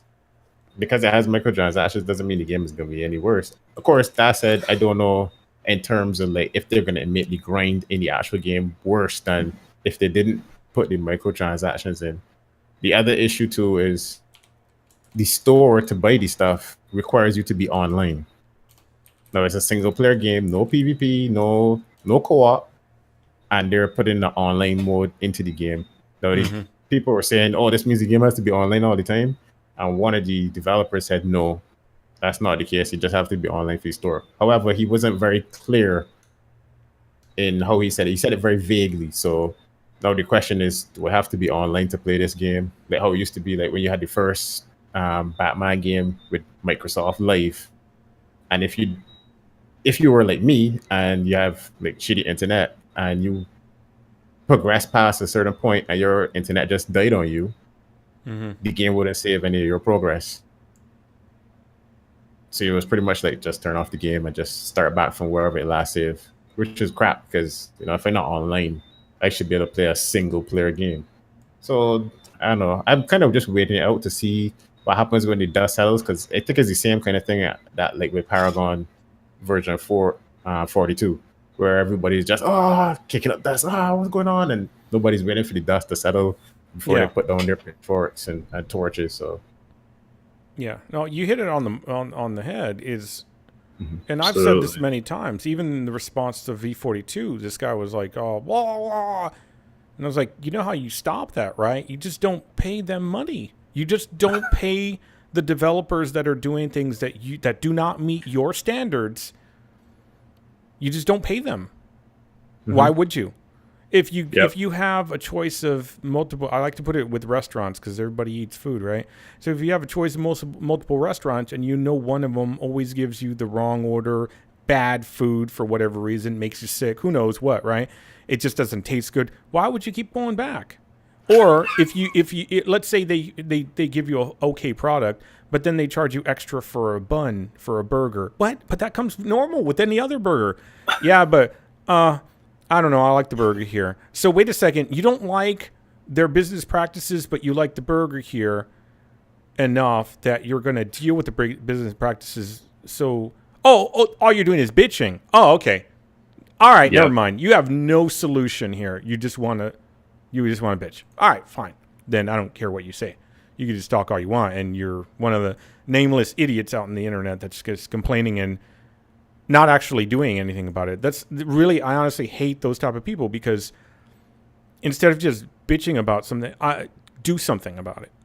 You know, endlessly, whatever it is, politics. You want to talk politics? Great. Well, what have you doing? What have you done? Yelling at people isn't going to fucking do shit. You know, you got to do something. You know, but where's your sense of agency? It doesn't exist anymore.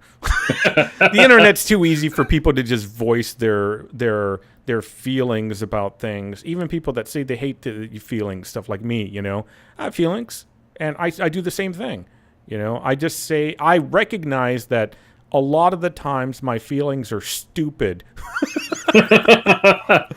Not everyone's like that, though. Not everyone makes decisions based on feelings, you know, or whatever. I've done that a lot in my life. I've made a lot of feelings-based decisions, but at one point I was like, wow, I keep making really stupid decisions based on feelings.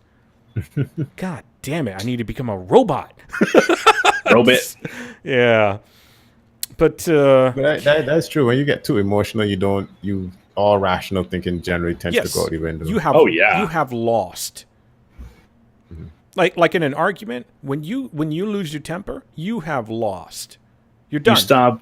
You stop doing everything except for the fact that you're yelling louder because of you feel that way. Correct. There's no actual reason that is rational or logical for anything that you're doing at that point. You're just you want a certain feeling removed and replaced with a different feeling, and you're just gonna just scream or whatever until it happens, which probably won't happen. Yep. So, yeah, just don't pay them. Just don't pay the people that you don't that are doing the things that you don't like. This person keeps punching me every time. Don't stop giving them money.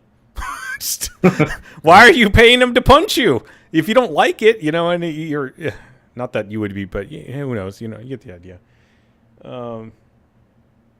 Yeah, it doesn't make any sense. So I rather than follow the whole mob mentality, I'm just gonna sit down and wait, see what happens, and if they clearly indicate that this is what they're doing and I don't like it, then I will figure out if I could cancel my pre-order with bundle stars and go forward from there. But until then, I haven't seen anything that makes me want to, make some kind of an outcry. And in general, I always find the minute something like, there are these key trigger words that people look for, microtransactions, free to play. Does that mean pay to win? That kind of, so as soon as people hear these words, like, right, they just jump up.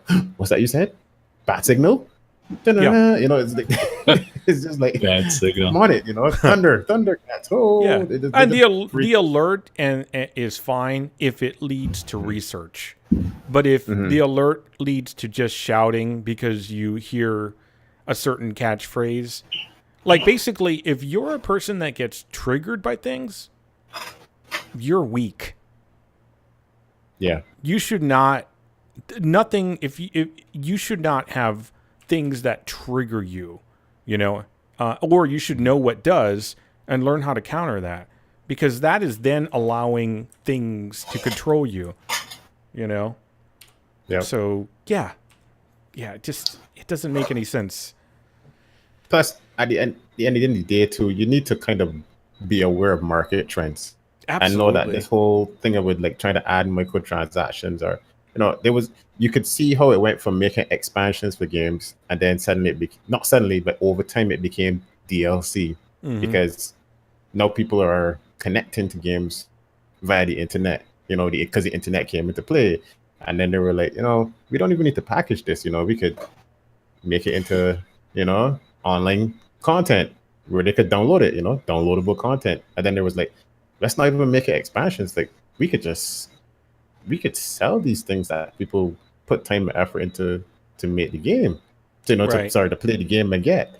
And the more and more, because that's whole marketing and business. They try to say, how can we make more money off of this? We sold this product is there a way we can make additional money off the same product Apple. or make What? people buy something else? Yeah, exactly. It's all about accessories or adding more and more of the same product. So if you study market trends, from the time mobile games came out and game publishers saw how much money was being made by these little small 99-cent transactions, the term microtransaction became the next buzzword, and they were like, can we bring this into the mainstream gaming industry as opposed to the mobile? That they were just, their minds were just like buzzing when they saw that. So it was only a matter of time before it came in. Now, will it be successful? You Farmville. Yeah. Will it continue to be successful? That is going to be pretty much up to the consumer. So as much as I always hear people complaining and grabbing their pitchforks or saying, "Oh man, this game is going to be free to play. Why do I have to pay for it now?" But then they still buy the game. I'm like, why are you complaining about something that you are clearly doing? Yeah. I mean, if you really don't like it, don't do it. Like you said, don't keep paying people to punch you in the face. Oh man, I'm so sorry. I really shouldn't do this. I shouldn't have joined Fight Club. Right. But man, I can't stop. Next week, right? You literally could going. stop. You could not go there. No, I have to though, because I love it, but I hate it. What? Something's wrong with you. Something's, you go see a counselor. Go. Yeah.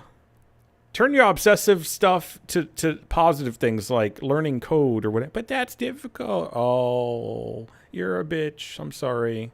Or taking all the different types of porn on the internet and advertising it. There you go. Categorize. I'd much rather have somebody do that than be obnoxious on the internet. Yeah. I mean, and that doesn't mean like stop finding things wrong with things that you want to buy. That doesn't mean that at all. People take that, anything that was like there was a, oh, well, you're saying it? No, not at all. I'm saying do something about it. Yeah. If you've come across a problem and you're expressing the problem, have a solution or think about how you can make a solution. Yeah. Because otherwise, you're just a source of, I don't know, honestly. I would say what nobody wants to hear, but honestly, I think the internet loves that kind of stuff now. So it's almost like there's no point in me saying these things. It's been, they look for the next fuck up so they can just capitalize on hate talking it because it makes them feel good or something. I have no idea. I'm not the rosiest, cheeriest, fucking most positive person out there in any way, shape, or form. But this week, the internet made me feel like I was so much more that.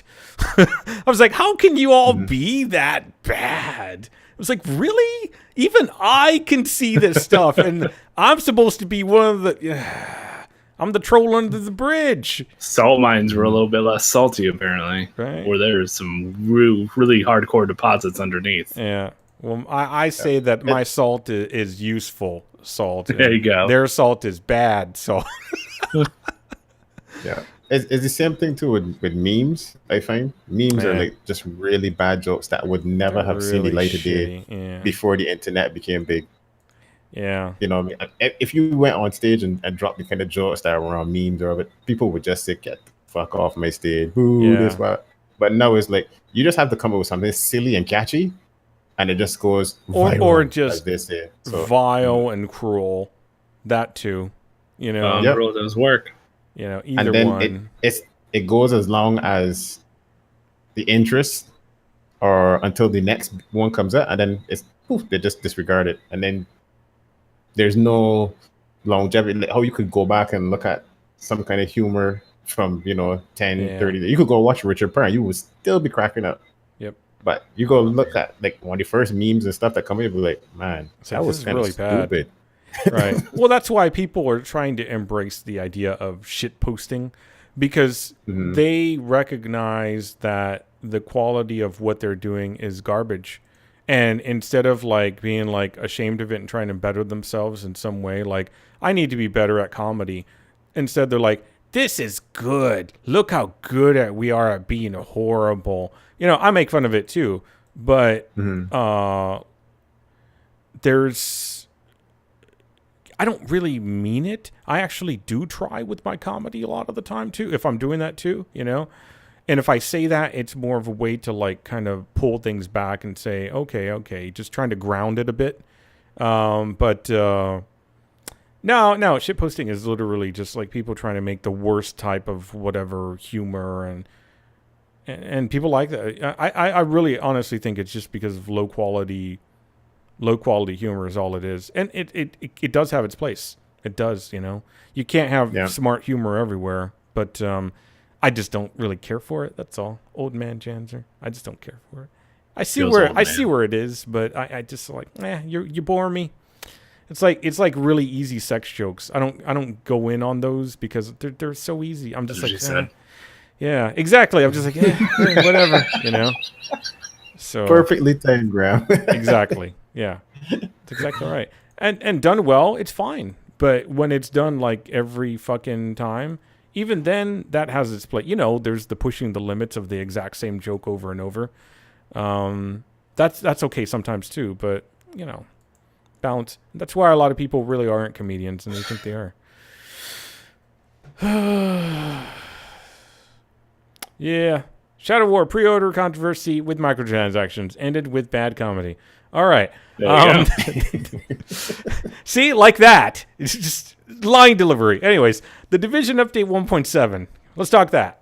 Ooh, unless you got more about Shadow War. Do you have more about Shadow War? I forgot to ask. No, it was just all just. It sounded like it was naturally done. Yeah. Yeah, it was all just the pre-order build-up, then going into Shadow War. Yeah, nice transition. All right. But Division, what's going on with this 1.7 now?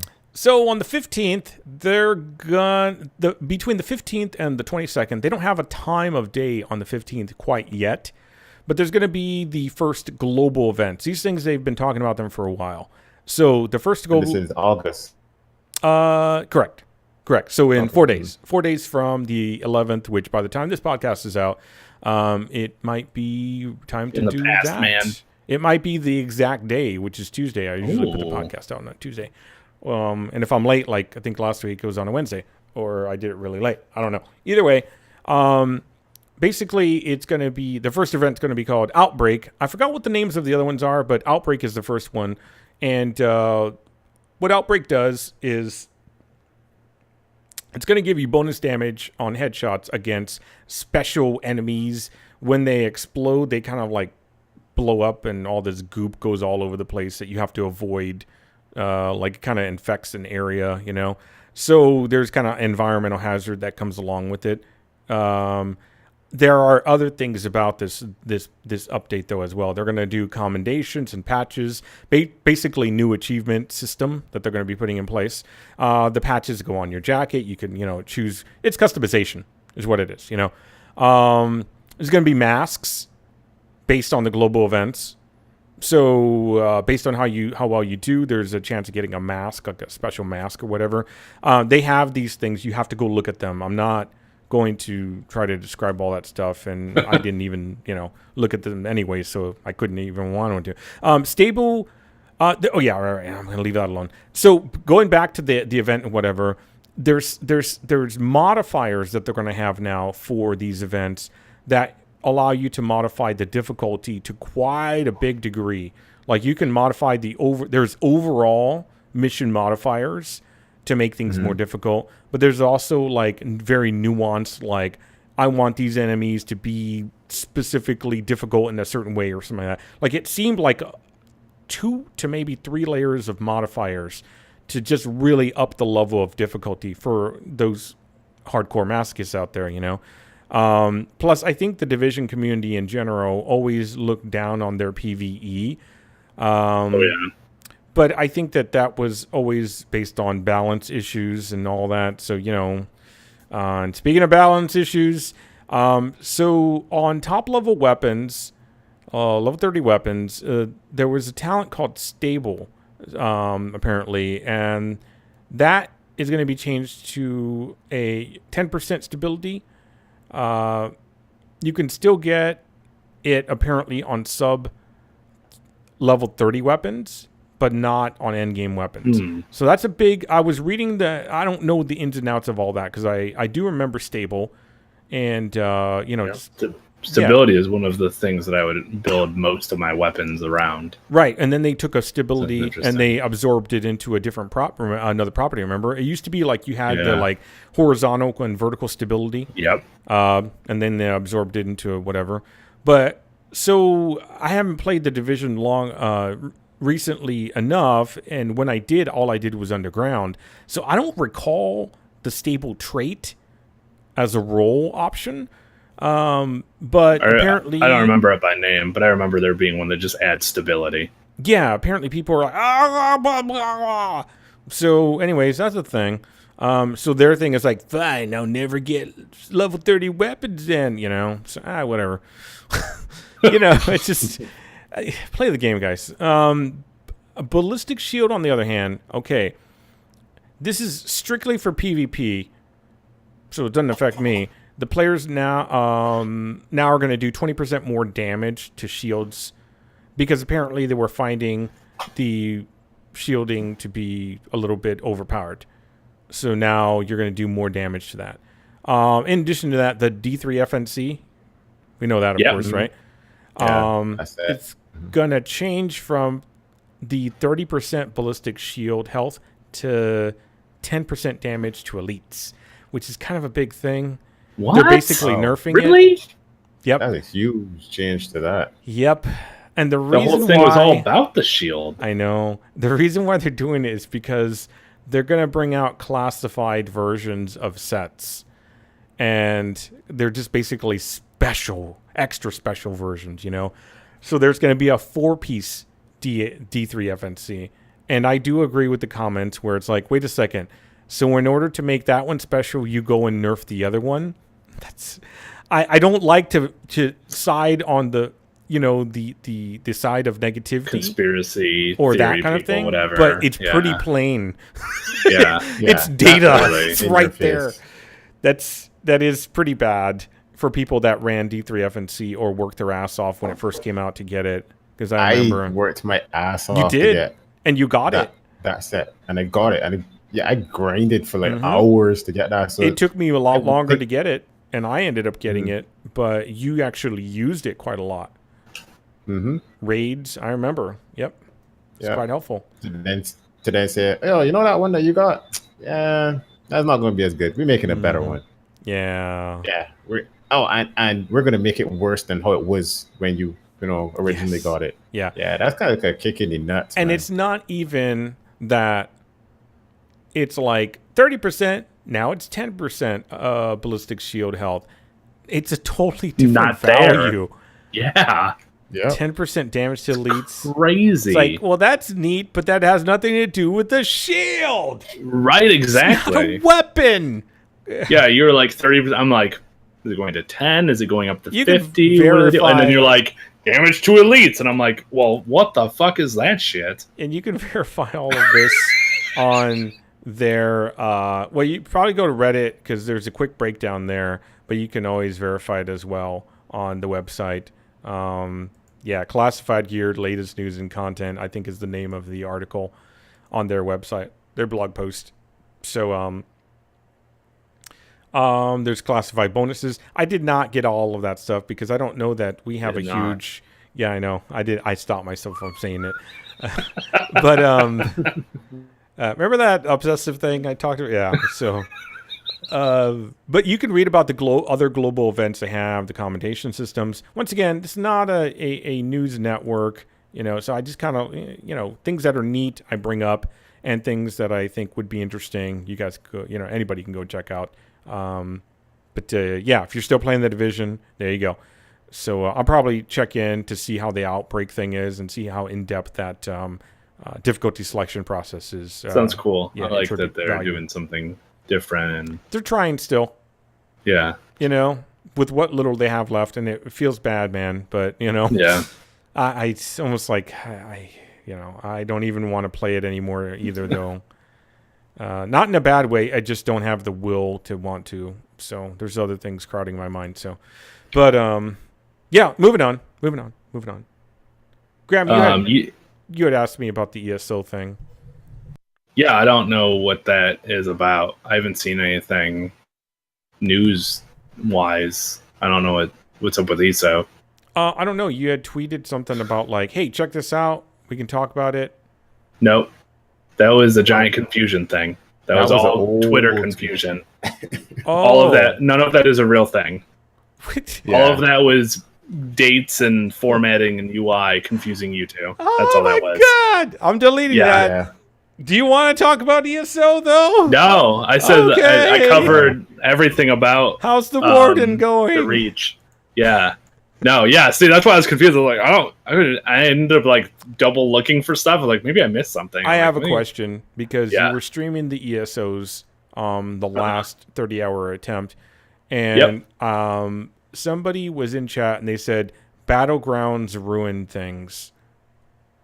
Do you feel that way? No, I mean it's a small part of the game. You just choose to do it or not. It's completely instance matchmaking, and it only exists in the Morrowind DLC or expansion. But the thing about the people within the community and Battlegrounds, a lot of the hardcore PvPers and most of what streaming of ESO is PvP, a lot of people they didn't want to do giant zergs or big groups in PvP, and so they would do what's called small scale PvP. So it'd be just a group of like 4 to 6 maybe, and they would go take on like big things or go cause trouble somewhere. Just be better than everybody else in their small group and feel good and big. And then Battlegrounds was announced, which is, a small scale versus 3-way battle. And so a lot of people are like, oh, cool, sweet, I'm going to do this because I like the small scale. It's going to be great. And so they did it. However, with the changes and everything done with Morrowind, they changed a bunch of the sustaining and whatever, so you had to build your character for more DPS or sustain or whatever. Right. However, an unintentional side effect of the whole thing is that what are called proc sets, which pretty much will do like a large amount of damage or damage over time effect, and it's just triggered or procced by something, became way too powerful in Battlegrounds. So you'd have people that would just have like 2 proc sets on, and they'd do like a normal combo, and then it would proc 2 or 3 things, and then you take like 32,000 damage. Yeah, okay. So basically, the proc sets became even more overpowered. Like in regular PvP, they existed. People didn't like them. They call them cancer builds, whatever. But because in Cyrodiil, there's so many more other people that you could proc set like 2 or 3 people did to death, but the other like 10 will murder you, or Siege will murder you from a range. Right. So there's enough dynamics. But in Battlegrounds, there isn't. It's just you become super murderous and or unkillable. And so it makes it way unbalanced. And so people who were playing hardcore had like stopped playing Battlegrounds, or even like stopped playing the game completely to play other games because they couldn't deal with it. And so that's one of the big things in Update 15 is a lot of the proc sets are getting changed. So they'll be either like the characters will do animations or something that you can see it, so you can block or dodge accordingly, so you're getting more feedback, or they're changing the way it works, so it's instead of more burst, it's more damage over time or something.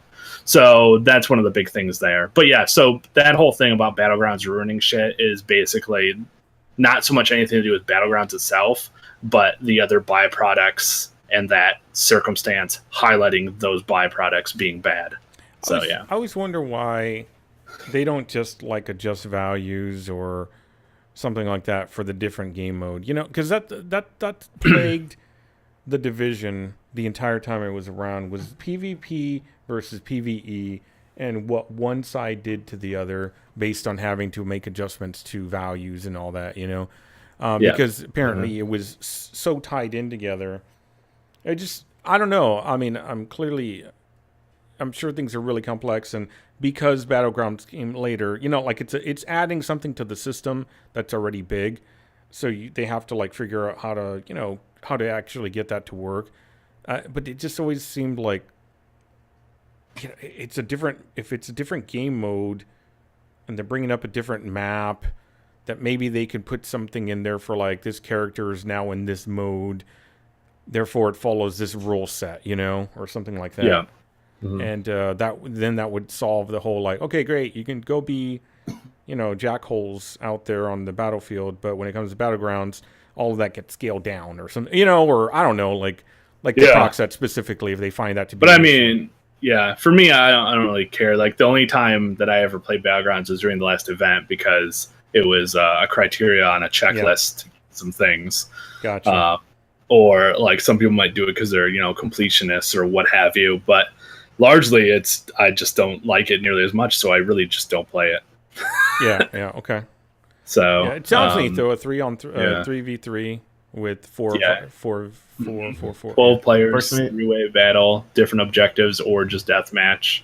Right. And it becomes a lot about sticking together and your team squad synergy and things like that. And it's a pretty neat concept. But I think the easiest way to deal with all that, like PvP and PvE balance, is just have a hard cap. PvP is Paragon has done that. You can level up your cards in Paragon, but you know what? Right. None of that shit counts if you go into PvP. So it's like, there's a hard cap. You can't go past this if you play PvP. So don't expect any boost or benefits. However, if you want to do it outside of that, you can rank your stuff up and have fun.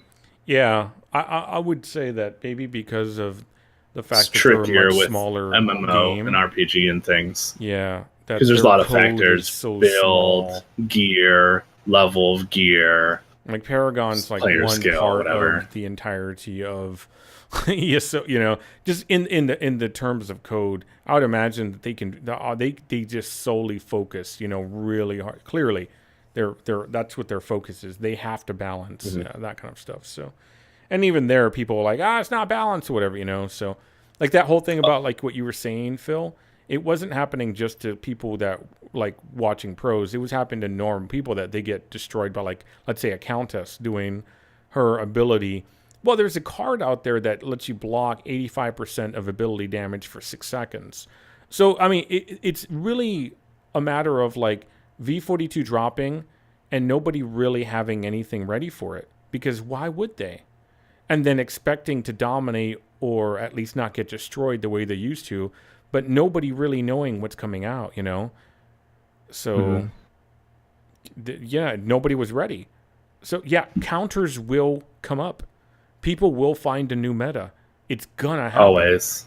That's what they do. That's what they live for. It's gonna happen. People love their meta. And people will know how to counter it. In fact, I think even with the new system, the cards make it a lot easier because you don't have so many that you have to... You really have to be more selective about what you pick. So you know what cards you could probably pull. So, anyways, I said I wasn't going to talk about Paragon. I broke that. Sorry. Yeah, no, right? You did. I know. I fucked up. It's really interesting.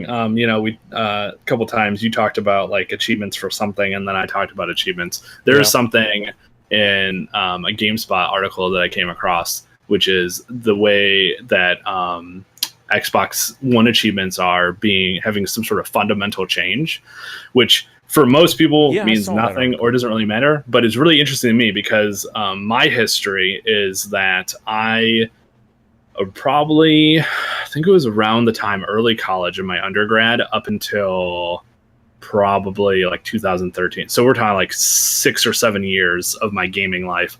I was very oriented around, I was generally a completionist anyway in games that I played, but it became like that sort of obsessive thing about completing all of the achievements in a game, even doing content that I normally wouldn't play just to complete a game.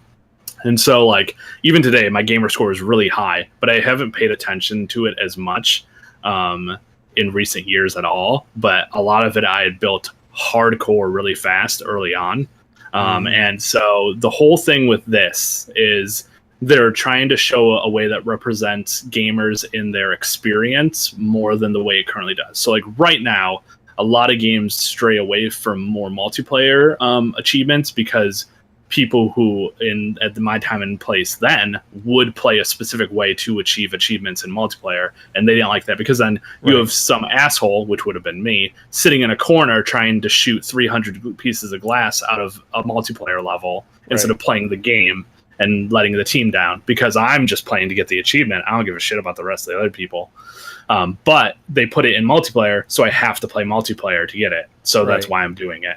So a lot of people have started to develop where multiplayer doesn't have achievements and only co-op or single-player games. Yeah, that's good. I mean, people are still going to do that shit in multiplayer. Absolutely. Anyway. Yeah, absolutely. And then they have other in-game ways which are going to shape people's behavior and play style, of course, obviously. But they, generally speaking, most things have strayed away from multiplayer achievements. However, if you're like somebody who only plays multiplayer, which I'm not, but there are some people, if you play like every Call of Duty game and a bunch of Halo games and maybe some other shooters or whatever, your gamer score might only be like 500, and it looks like you are brand new and you've never played anything before because your gamer score is really low. So they're like, oh, you just got your Xbox or something, and so you're kind of a noob. But maybe you've been playing games for 8 years. And so you're like a pro or whatever, or you're not an amateur by any means. And so they apparently are really looking at how this works. And I don't know what the hell that even means or what that's going to mean, but I found that very interesting for me because having somebody who likes going for achievements, I'm like, what does this mean? Are they going to change values? Are they going to like... Because they could do it in a different way and just be like, so-and-so is clocked X hours on their game or on their Xbox, Steam, whatever. Steam does, and it has that badge that shows how many years you've been playing.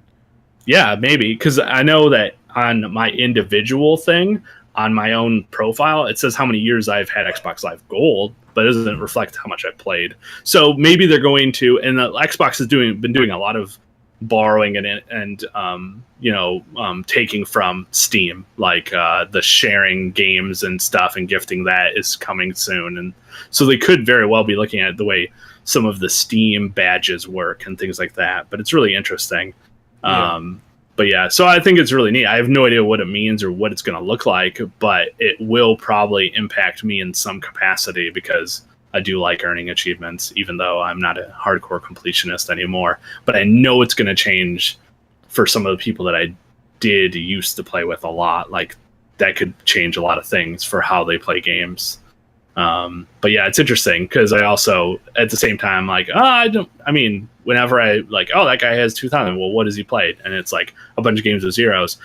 It could have been somebody who is more like the way you play games, Janzer, where you'll play a game and you either play a lot of it and you'll enjoy it, or you'll play a game and you're like, I've had my fill, I'm done. So like your Doom achievements might be like beat the game and a few other along the way, but it will be like way lower than someone who's really hardcore and wants to complete everything. Yeah.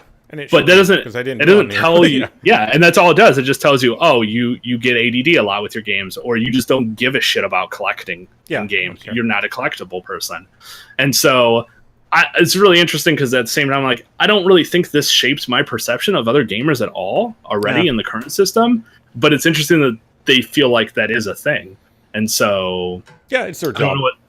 So I don't know what it's going to look like, but I thought that was very interesting. I know a lot of people in my old gaming circles that were very achievement oriented. So I think that's definitely a console thing. That's like one of those, like, how people handle ELO and Paragon right now. There's no rank matching, so it doesn't really matter, but they just get all like, oh, that matters to me.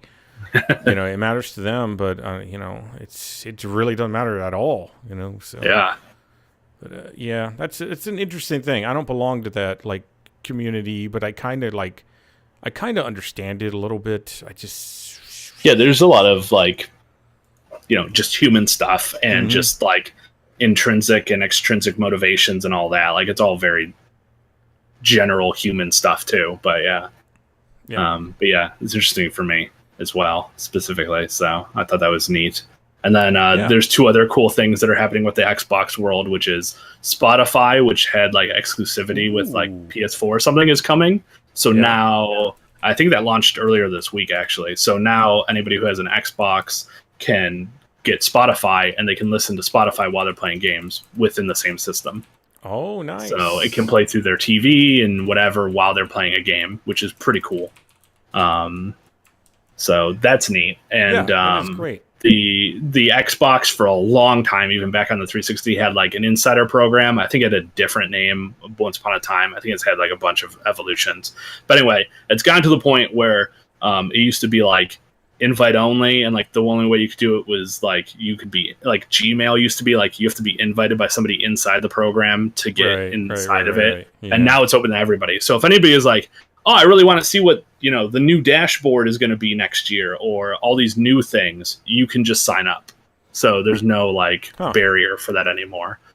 I was in it for a little while, and then, you know, because it's all stuff ahead of time, it comes with bugs too, because they're trying to figure stuff out. And I was like, I don't really want to deal with this. Like, I just want my stuff to work, and I just want to play games when I want to play games. So I opted out a long time ago. But now that's a thing for anybody. So if anybody is interested in that and has an Xbox, you can sign up, and then you could get part of all those extra bonuses and seeing stuff early and whatever. So that's cool. Yeah, that's cool. Yeah, I do that with a version of Chrome called Canary. So yeah, see all this shit. So yeah, that's all I had for all the other Xbox things and other bigger or semi-bigger things or what have you. All right. So. Well, let's Phil, let's get some of your stuff in, because we're already at 2 hours here, and I honestly don't want to necessarily cover everything I've got here. I don't want it to take forever. Mm-hmm. We'll see if we can, but let's get to your stuff, man. Yeah, I already had like one other, because I've been filtering my things in nice transitions, but I already had like one other topic. I have to apologize because I'm doing it now. I'm doing it right now. I interrupt you so much, and I'm sorry. I do it to Graham too. I do it to everybody.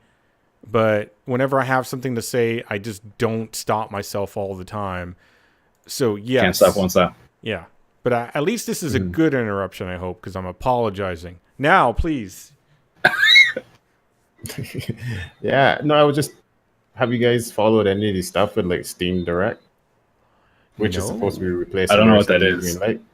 Oh, you remember they had the Greenlight system? I don't know what that is either. I do. Way out of the loop. Well, Steam Greenlight was where, you know, like you were trying to get your game out there, but you couldn't. It wasn't finished. So that's how you got all these like early access indie games stuff. Yeah, so, we talked about it a bit before. I know what's going on, but yeah, I haven't followed it. So because a lot of people were like shady publishers and stuff were putting out like these little half-ass games, just trying to using like pre-existing assets and stuff to just put little half-ass games to try to make a quick buck. Steam decided to, you know, like end the Greenlight system, and what they would also do is that they would give the people the game for free and promise them other things so that they give them a good review. You know, which is why you can't really trust Steam reviews, because things were like up in the air if this was a legit review or not. So what it did to stop that kind of stuff is they said, well, hey, look, you know what? If you want to get your game on Steam, you're going to have to pay a fee. So we're going to start off at this price of like $100. And this was supposed to taper those people doing that kind of stuff. And in the last, I think it's 4 weeks or so, like they've had 700 new releases released on Steam. So it's gone worse. Really? Apparently, yeah. That's interesting. It's got to be like the fee isn't high enough or something. Yeah, I can't remember if it's 4 weeks or if it's the last 4 weeks or like 3 months, but basically the numbers are exceptionally higher than what it was before. I was about to say, do we know what? But if they're saying the numbers are higher, then that's what I have to go off of. Now, the next thing I go to is my normal thing, which is psychology. What would make these people think that now is the time to go in, even if you pay a fee? What? Maybe they're thinking more legitimacy. The key thing, though, is that like Steam is actually making a breakthrough in places like Asia, where the amount of people, they said the amount of concurrent players that they have on Steam has surpassed Xbox by, I think it's like 10 million or something. And it's only like I think there's only like 5 or so million below PlayStation, like concurrent people that are on Steam playing games, buying games. Yeah. So basically, Steam is just growing and growing and growing in terms of their numbers. So these people thinking, hey, I can just keep pumping out some of these games. A few people can buy them. I can start to make back that kind of money. Yeah. And you only need to make, I think it's up to like, you only need to make like up to like $1,000 or something, and then you get refunded your 100. So, if you just get a million people to buy your game, you're going well past that 1,000. You can sell your games for cheap. Yeah, look at Friday the 13th. Tons of people bought that.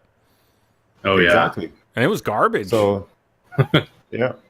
So it seems as though their option to do that is not working, and people are constantly saying you need to hire people to curate your games. But Steam is just about having like their set staff. I think they only got like maybe 300 people at the most or something like that. Right.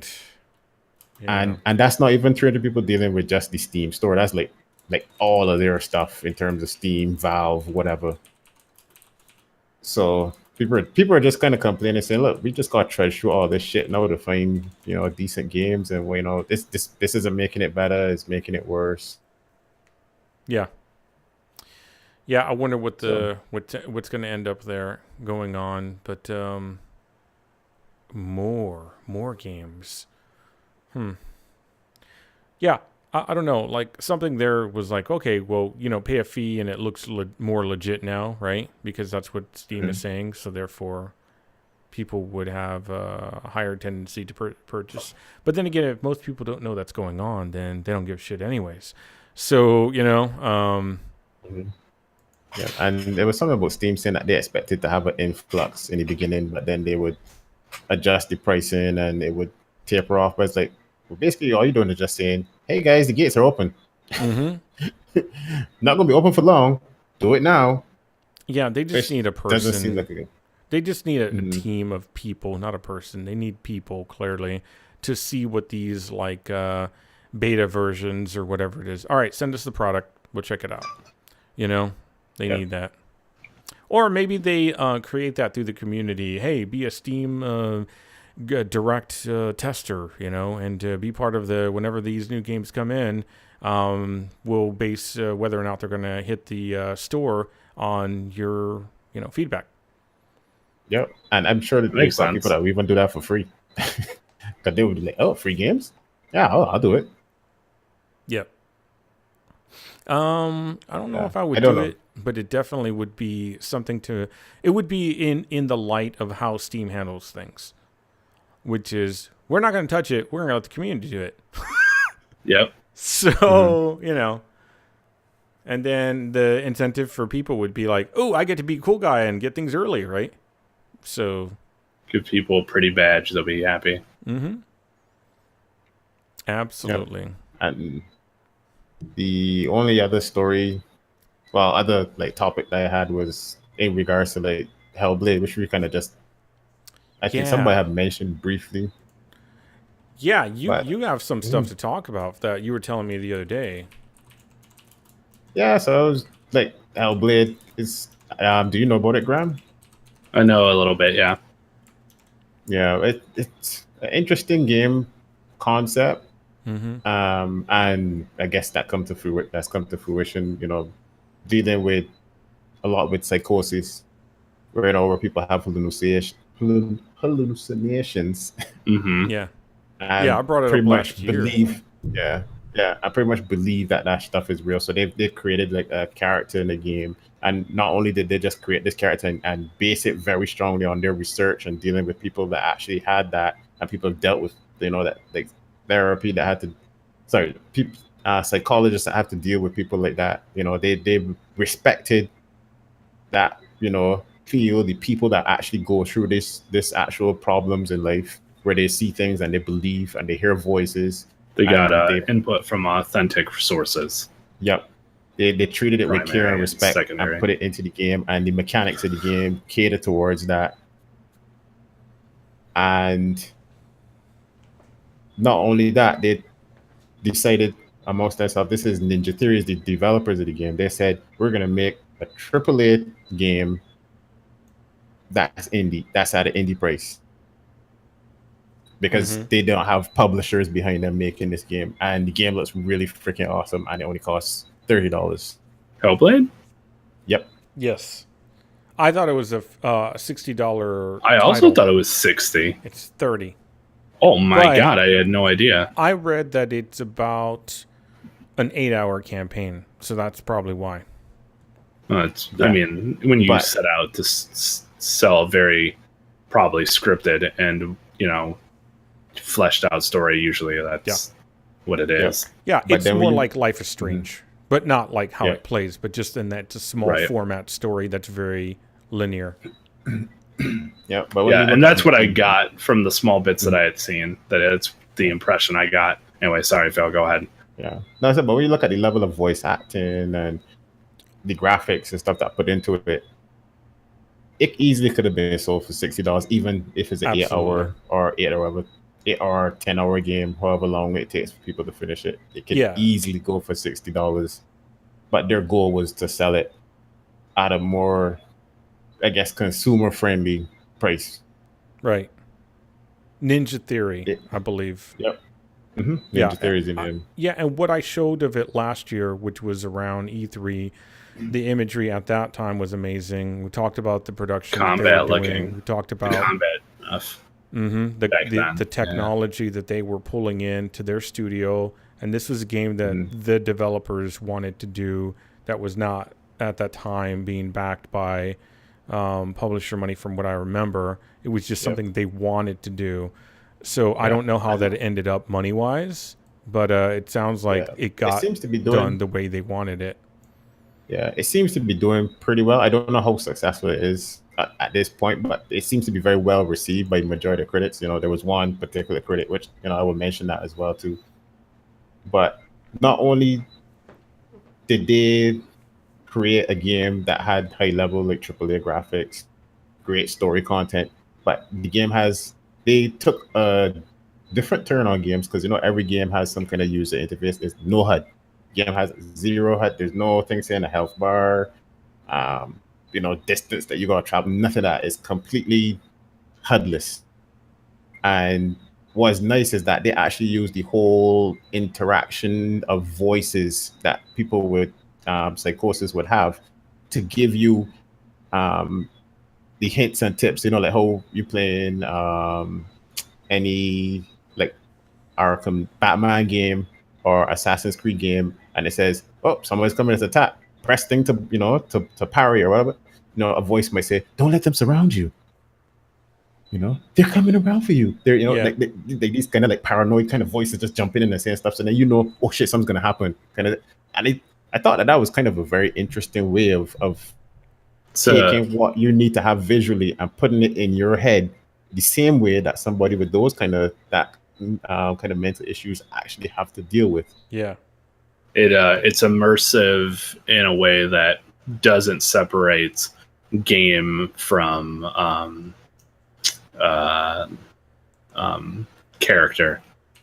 Yep. So you still stay in character instead of being pulled like, oh, I see. They put this information here because they want you to do this. This is the game. There's a name for that. So. I don't know the term. Right spelling. Yeah, I can't remember I never get the name right. But yeah, it is definitely, it has to do with like keeping everything within the world versus having a layered interface on top of it.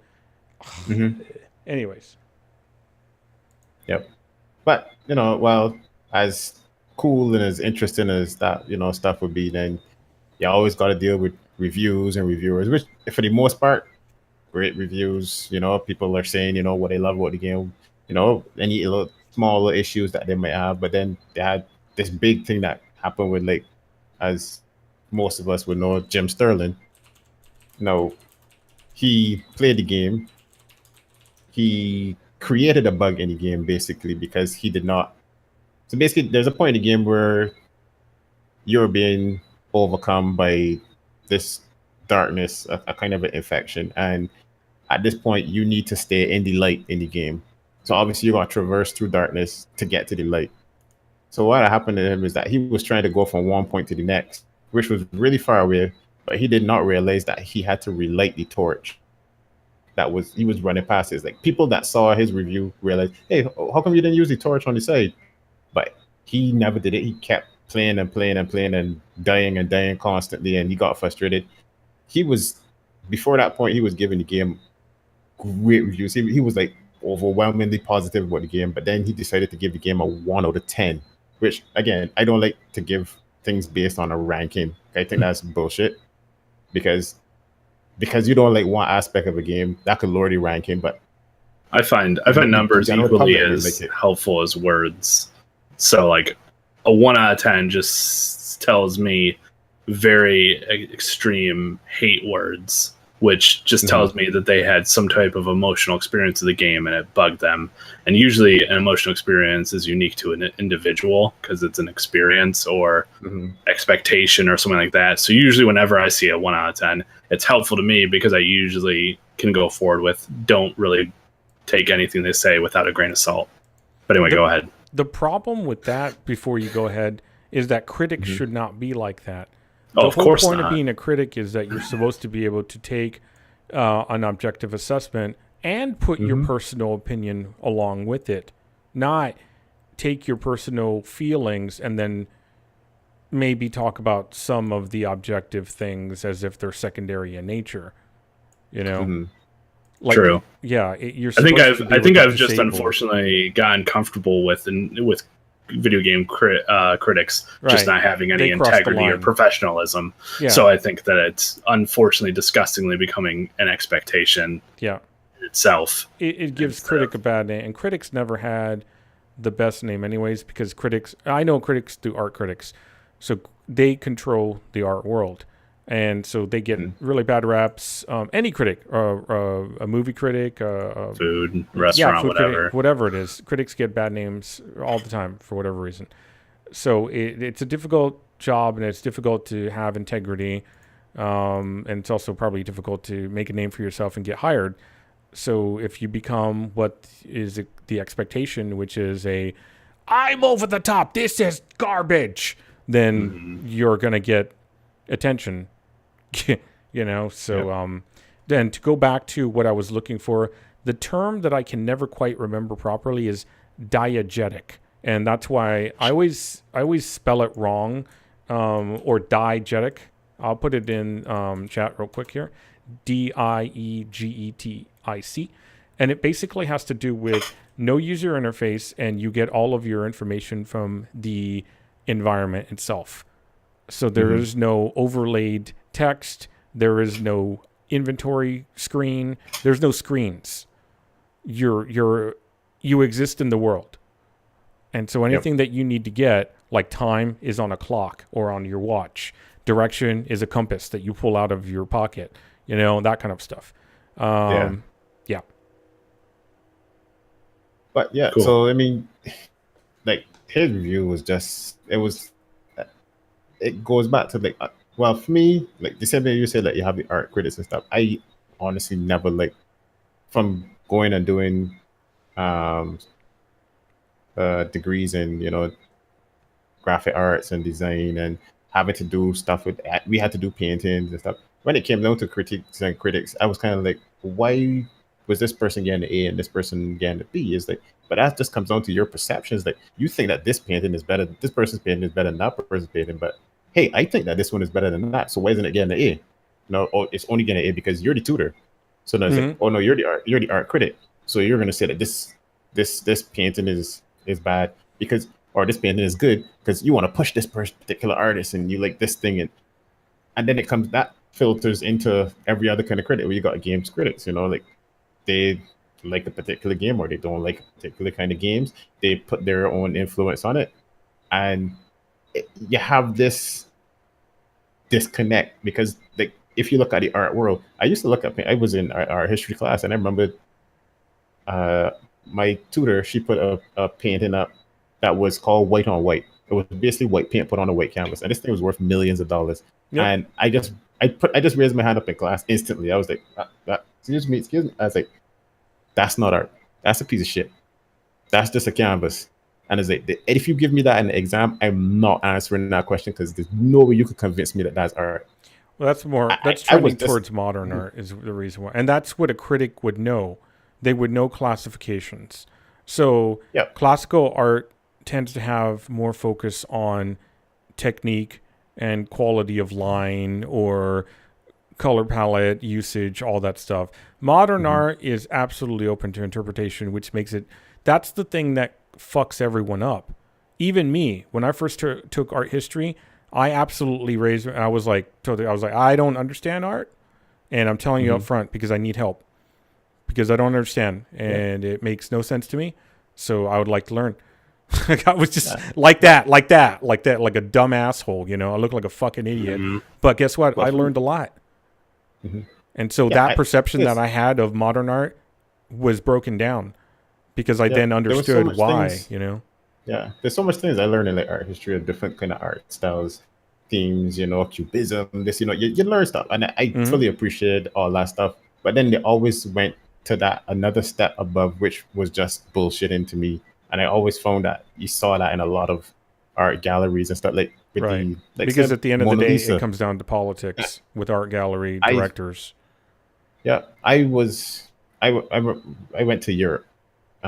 Did some, you know, travel to some different countries in Europe, and one of the party trip we ended up in Paris, and we went to the Louvre because I was like, hey, I used to see all of these paintings in the art history book called the Jansen. If anybody has ever done art history, they know about Jansen. That's the book of books dealing with art, and you always used to see the Mona Lisa and this, and I went and they said the Mona Lisa is such a tiny little painting. I was like, this is it, and there were tons of people. I mean, that was the most crowded part of the Louvre, and I was like, this painting, I looked at it, I was like, this painting is absolute shit.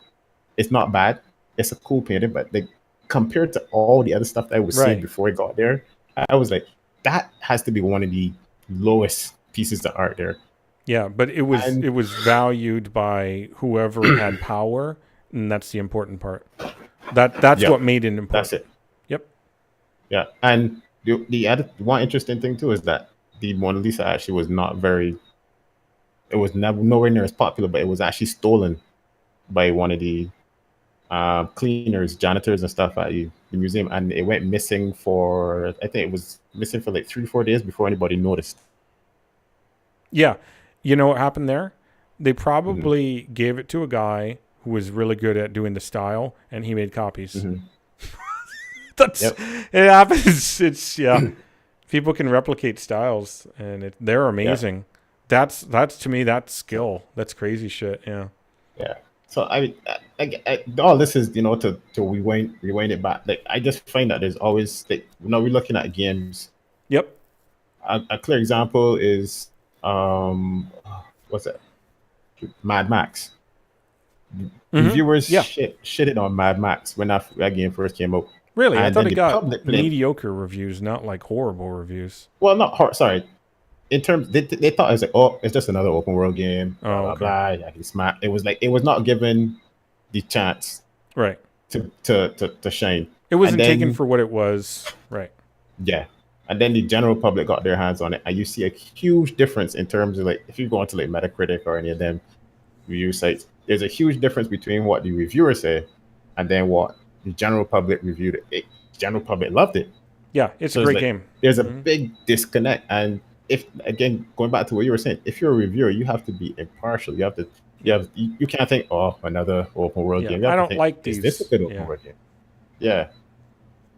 So with the whole thing with like Jim Sterling, and the other issue I had with that was that he gave it a bad review, even though he gave it a good review, but a bad score. And then he still left the video up, even though he had made a retraction video, but then he said, oh, well, I made it private. But he never, and the other thing is, like, if you find a bug in a game or something like that happens, I think that as much as you might want to say, look, you know, Day 1 patches should not be a thing, everybody has different systems, different computers, different bugs and stuff going to happen. I think as a reviewer, or you have that connection to developers that the average gamer would never have, where you can just send them a email, or sometimes in some cases you can even call them, but you can send them an email and say, hey, look, I'm reviewing your game and this thing happened. I'm going to talk about this. So, what do you think? What went wrong here? And they would immediately respond to you. You have that opening that most people do not have, and I don't. And I think you should take advantage of that. And he clearly didn't think that that's something that he should do. But I think as a reviewer, you need to do that because you need to be impartial. You need to get both sides of the story. That's like a reporter going and saying, well, such and such said this about this company, so that company is really doing some shady stuff. But we didn't talk to that company about what they're doing. Yeah, a lot of the times in articles, you'll see, we tried contacting so-and-so, but they were not available for whatever, you know. That at least shows that we can't tell you their side of it because we don't know what it is. You know, maybe they'll get back to us. And then I'll go back to articles and I'll see, like, update, whatever, you know. So that absolutely happens, too. The thing is, like, we were talking about this the other day, is with Jim Sterling, he holds everybody... like, you know, certain developers, bad developers, he likes to call them out. So when you do that, you have to be prepared for everyone to call you out on your mistakes too. And if you want to hide it, you're being exactly what you don't want bad developers to be like. So you have to hold yourself up to the same, you know, standard that you want to everyone else to be held to. That's really what it comes down to. So you're saying like he hid that video that he did where he talked badly about it. He should have left it out there. That's his mistake. You know, and because like you said, he did another video where he said, hey, I fucked up. Great. Perfect. That's the video that's going to say, look at that other video that I fucked up on. But by him trying to like hide that order, that just makes him look as bad as anything else that he talked badly about, you know, that he wants to bring up. You just have to be prepared to like be burned at the stake if you're going to try to burn other people at the stake too. That's all. Let's do it. As we had discussed in that same discussion, in that same conversation as well too, he did not apologize and just leave it at that. Said, you know, I made a mistake. Sorry, and you know, allow people to say what they want to say in regards to that, you know, in his comments or whatever. No, he said, well, I made a mistake. However, I was like, no. Yeah. You can't apologize and then just say, well, you know, I wasn't really that wrong because it's like, no, that's not apology. Right. Well, yeah, I don't think he really has anyone to answer to except for himself, so that's probably why. Yeah, it's true. He's independent, you know, YouTube, so yeah. But you lose credibility to me when you do that kind of stuff. So well, he lost credibility to me a long time ago when he tried to make a disconnect between what he was doing and what he felt like he wanted people to do. Like, it doesn't matter what you feel that you think that they should do. If you want to ignore, once again, it goes back to that whole thing. If you want to ignore reality and pretend that you're doing something for one reason, but you're ignoring the effects that are actually coming out of it, hey, you clearly you can do that. You know, it's the whole thing when people went and attacked like some developer because he was all like, "Bah," you know, it's like, hey, you're calling the dogs of war, and then you're expecting them to not go feast. what do you know, come on. Oh, I'm just comedy, but fuck all this motherfucker, you know. It's like, yeah, it's funny, but guess what, take a fucking reality check and see what's going on the internet. That's not what's going on. You got people fucking swatting people left, you know. That's just that wasn't the environment at that time to be like calling down the thunder, so to speak. So yeah, you know, I was like, nah, you lost me, buddy. It's like, you lost me. Don't blame people for your actions. That's all it's to it. So, but yeah. So yeah, I checked the Metascores or whatever, and they look fine. Yeah, but yeah, Hellblade looks like it'd be a good game. I would like to play it at some point. I don't think I could really sit down and play it right now. So at some point in the future, maybe I'd like to get my hands on it and give it a go, see how it plays. Yeah. Cool. Yeah. It looks pretty cool. I don't know if I'll play it. And if I do, I'll probably just play it once. So I probably won't want to own it. Right. Yeah, I'll get it. I'll get it. One of those games. I'll probably end up just enjoying watching multiple people play through it and have a great time. Yeah. Yeah, that's one of those games that were, like I said, I've already kind of like sold myself on it a long time ago. So I'll get it, but that doesn't mean like I'm not in the position right now to get it. I'll get it when I can. So and I'll enjoy it, I'm sure, and that'll be that. Even if it's like years later. Like I didn't play Dead Space until 2012, maybe. So I don't know how long that game had been out, but I'm pretty sure that was quite a few years after the game released. So, it was a great game. So, yeah. Yep. I think this is going to be like that. It's going to be a really solid game. So, that was my last thing. So, nice. Cool. I'm going to skip a lot of the stuff, or we're just not going to discuss it. I'm gonna cut out the Destiny 2 PC beta. I don't give a shit.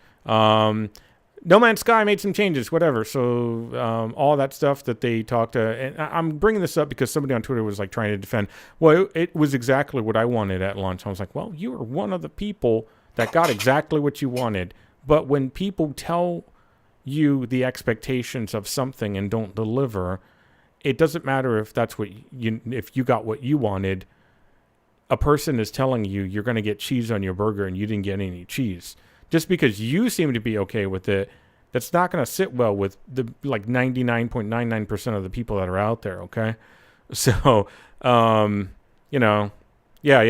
So they added multiplayer, a bunch of it. They actually added so much. It was it's so much. I have to give them props for actually trying to do what they're supposed to. And they've been quietly putting these updates out. This update is massive. I would absolutely buy that game if it was $10. So far, they haven't even gotten close, even on sales, it's like which $30. Is mind-boggling. I know. Usually, when games get shat on, they take the speed run to can we do it in 1 month or 2 months? Yeah, to just drop and plummet in price. And that game somehow hasn't. Makes no sense. But I'm telling you, it is shaping up 60%. To be. What's that? Unless it's $24 now on Steam, 60% off. Yeah, 24 exactly. Too much for my blood. So still up there. Too rich for exactly. So the thing is, oh god, I forgot what I was gonna say. Let me move on. Disney apparently is gonna pull its movies from Netflix. Following their current deal. So apparently they have like a year or something like that left. I do have a quote here. Netflix quoted saying, "U.S. Netflix members will have access to Disney films on the service through the end of 2019, including all new films that are shown theatrically through the end of 2018. We continue to do business with Walt Disney Company on many fronts, including our ongoing relationships with Marvel TV." So the reason why Disney is doing this is because they're going to make their own networks to put out their own content. Two of them. One apparently is like a sports-related thing, and the other one's going to be for, I guess, in conjunction with like Pixar releases as well. So that should be fun, and also going the way that I think that people have thought that things would go with entertainment.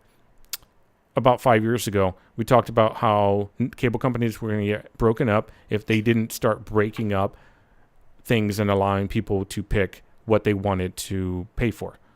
They didn't want to do that, and they're going to keep retaining their ability to try to get you to sign up for a phone number as well, or a phone as well. That's really loud. I don't know what that is. Somebody's mic. Not from my end. Come from your end, Graham. Maybe. My end?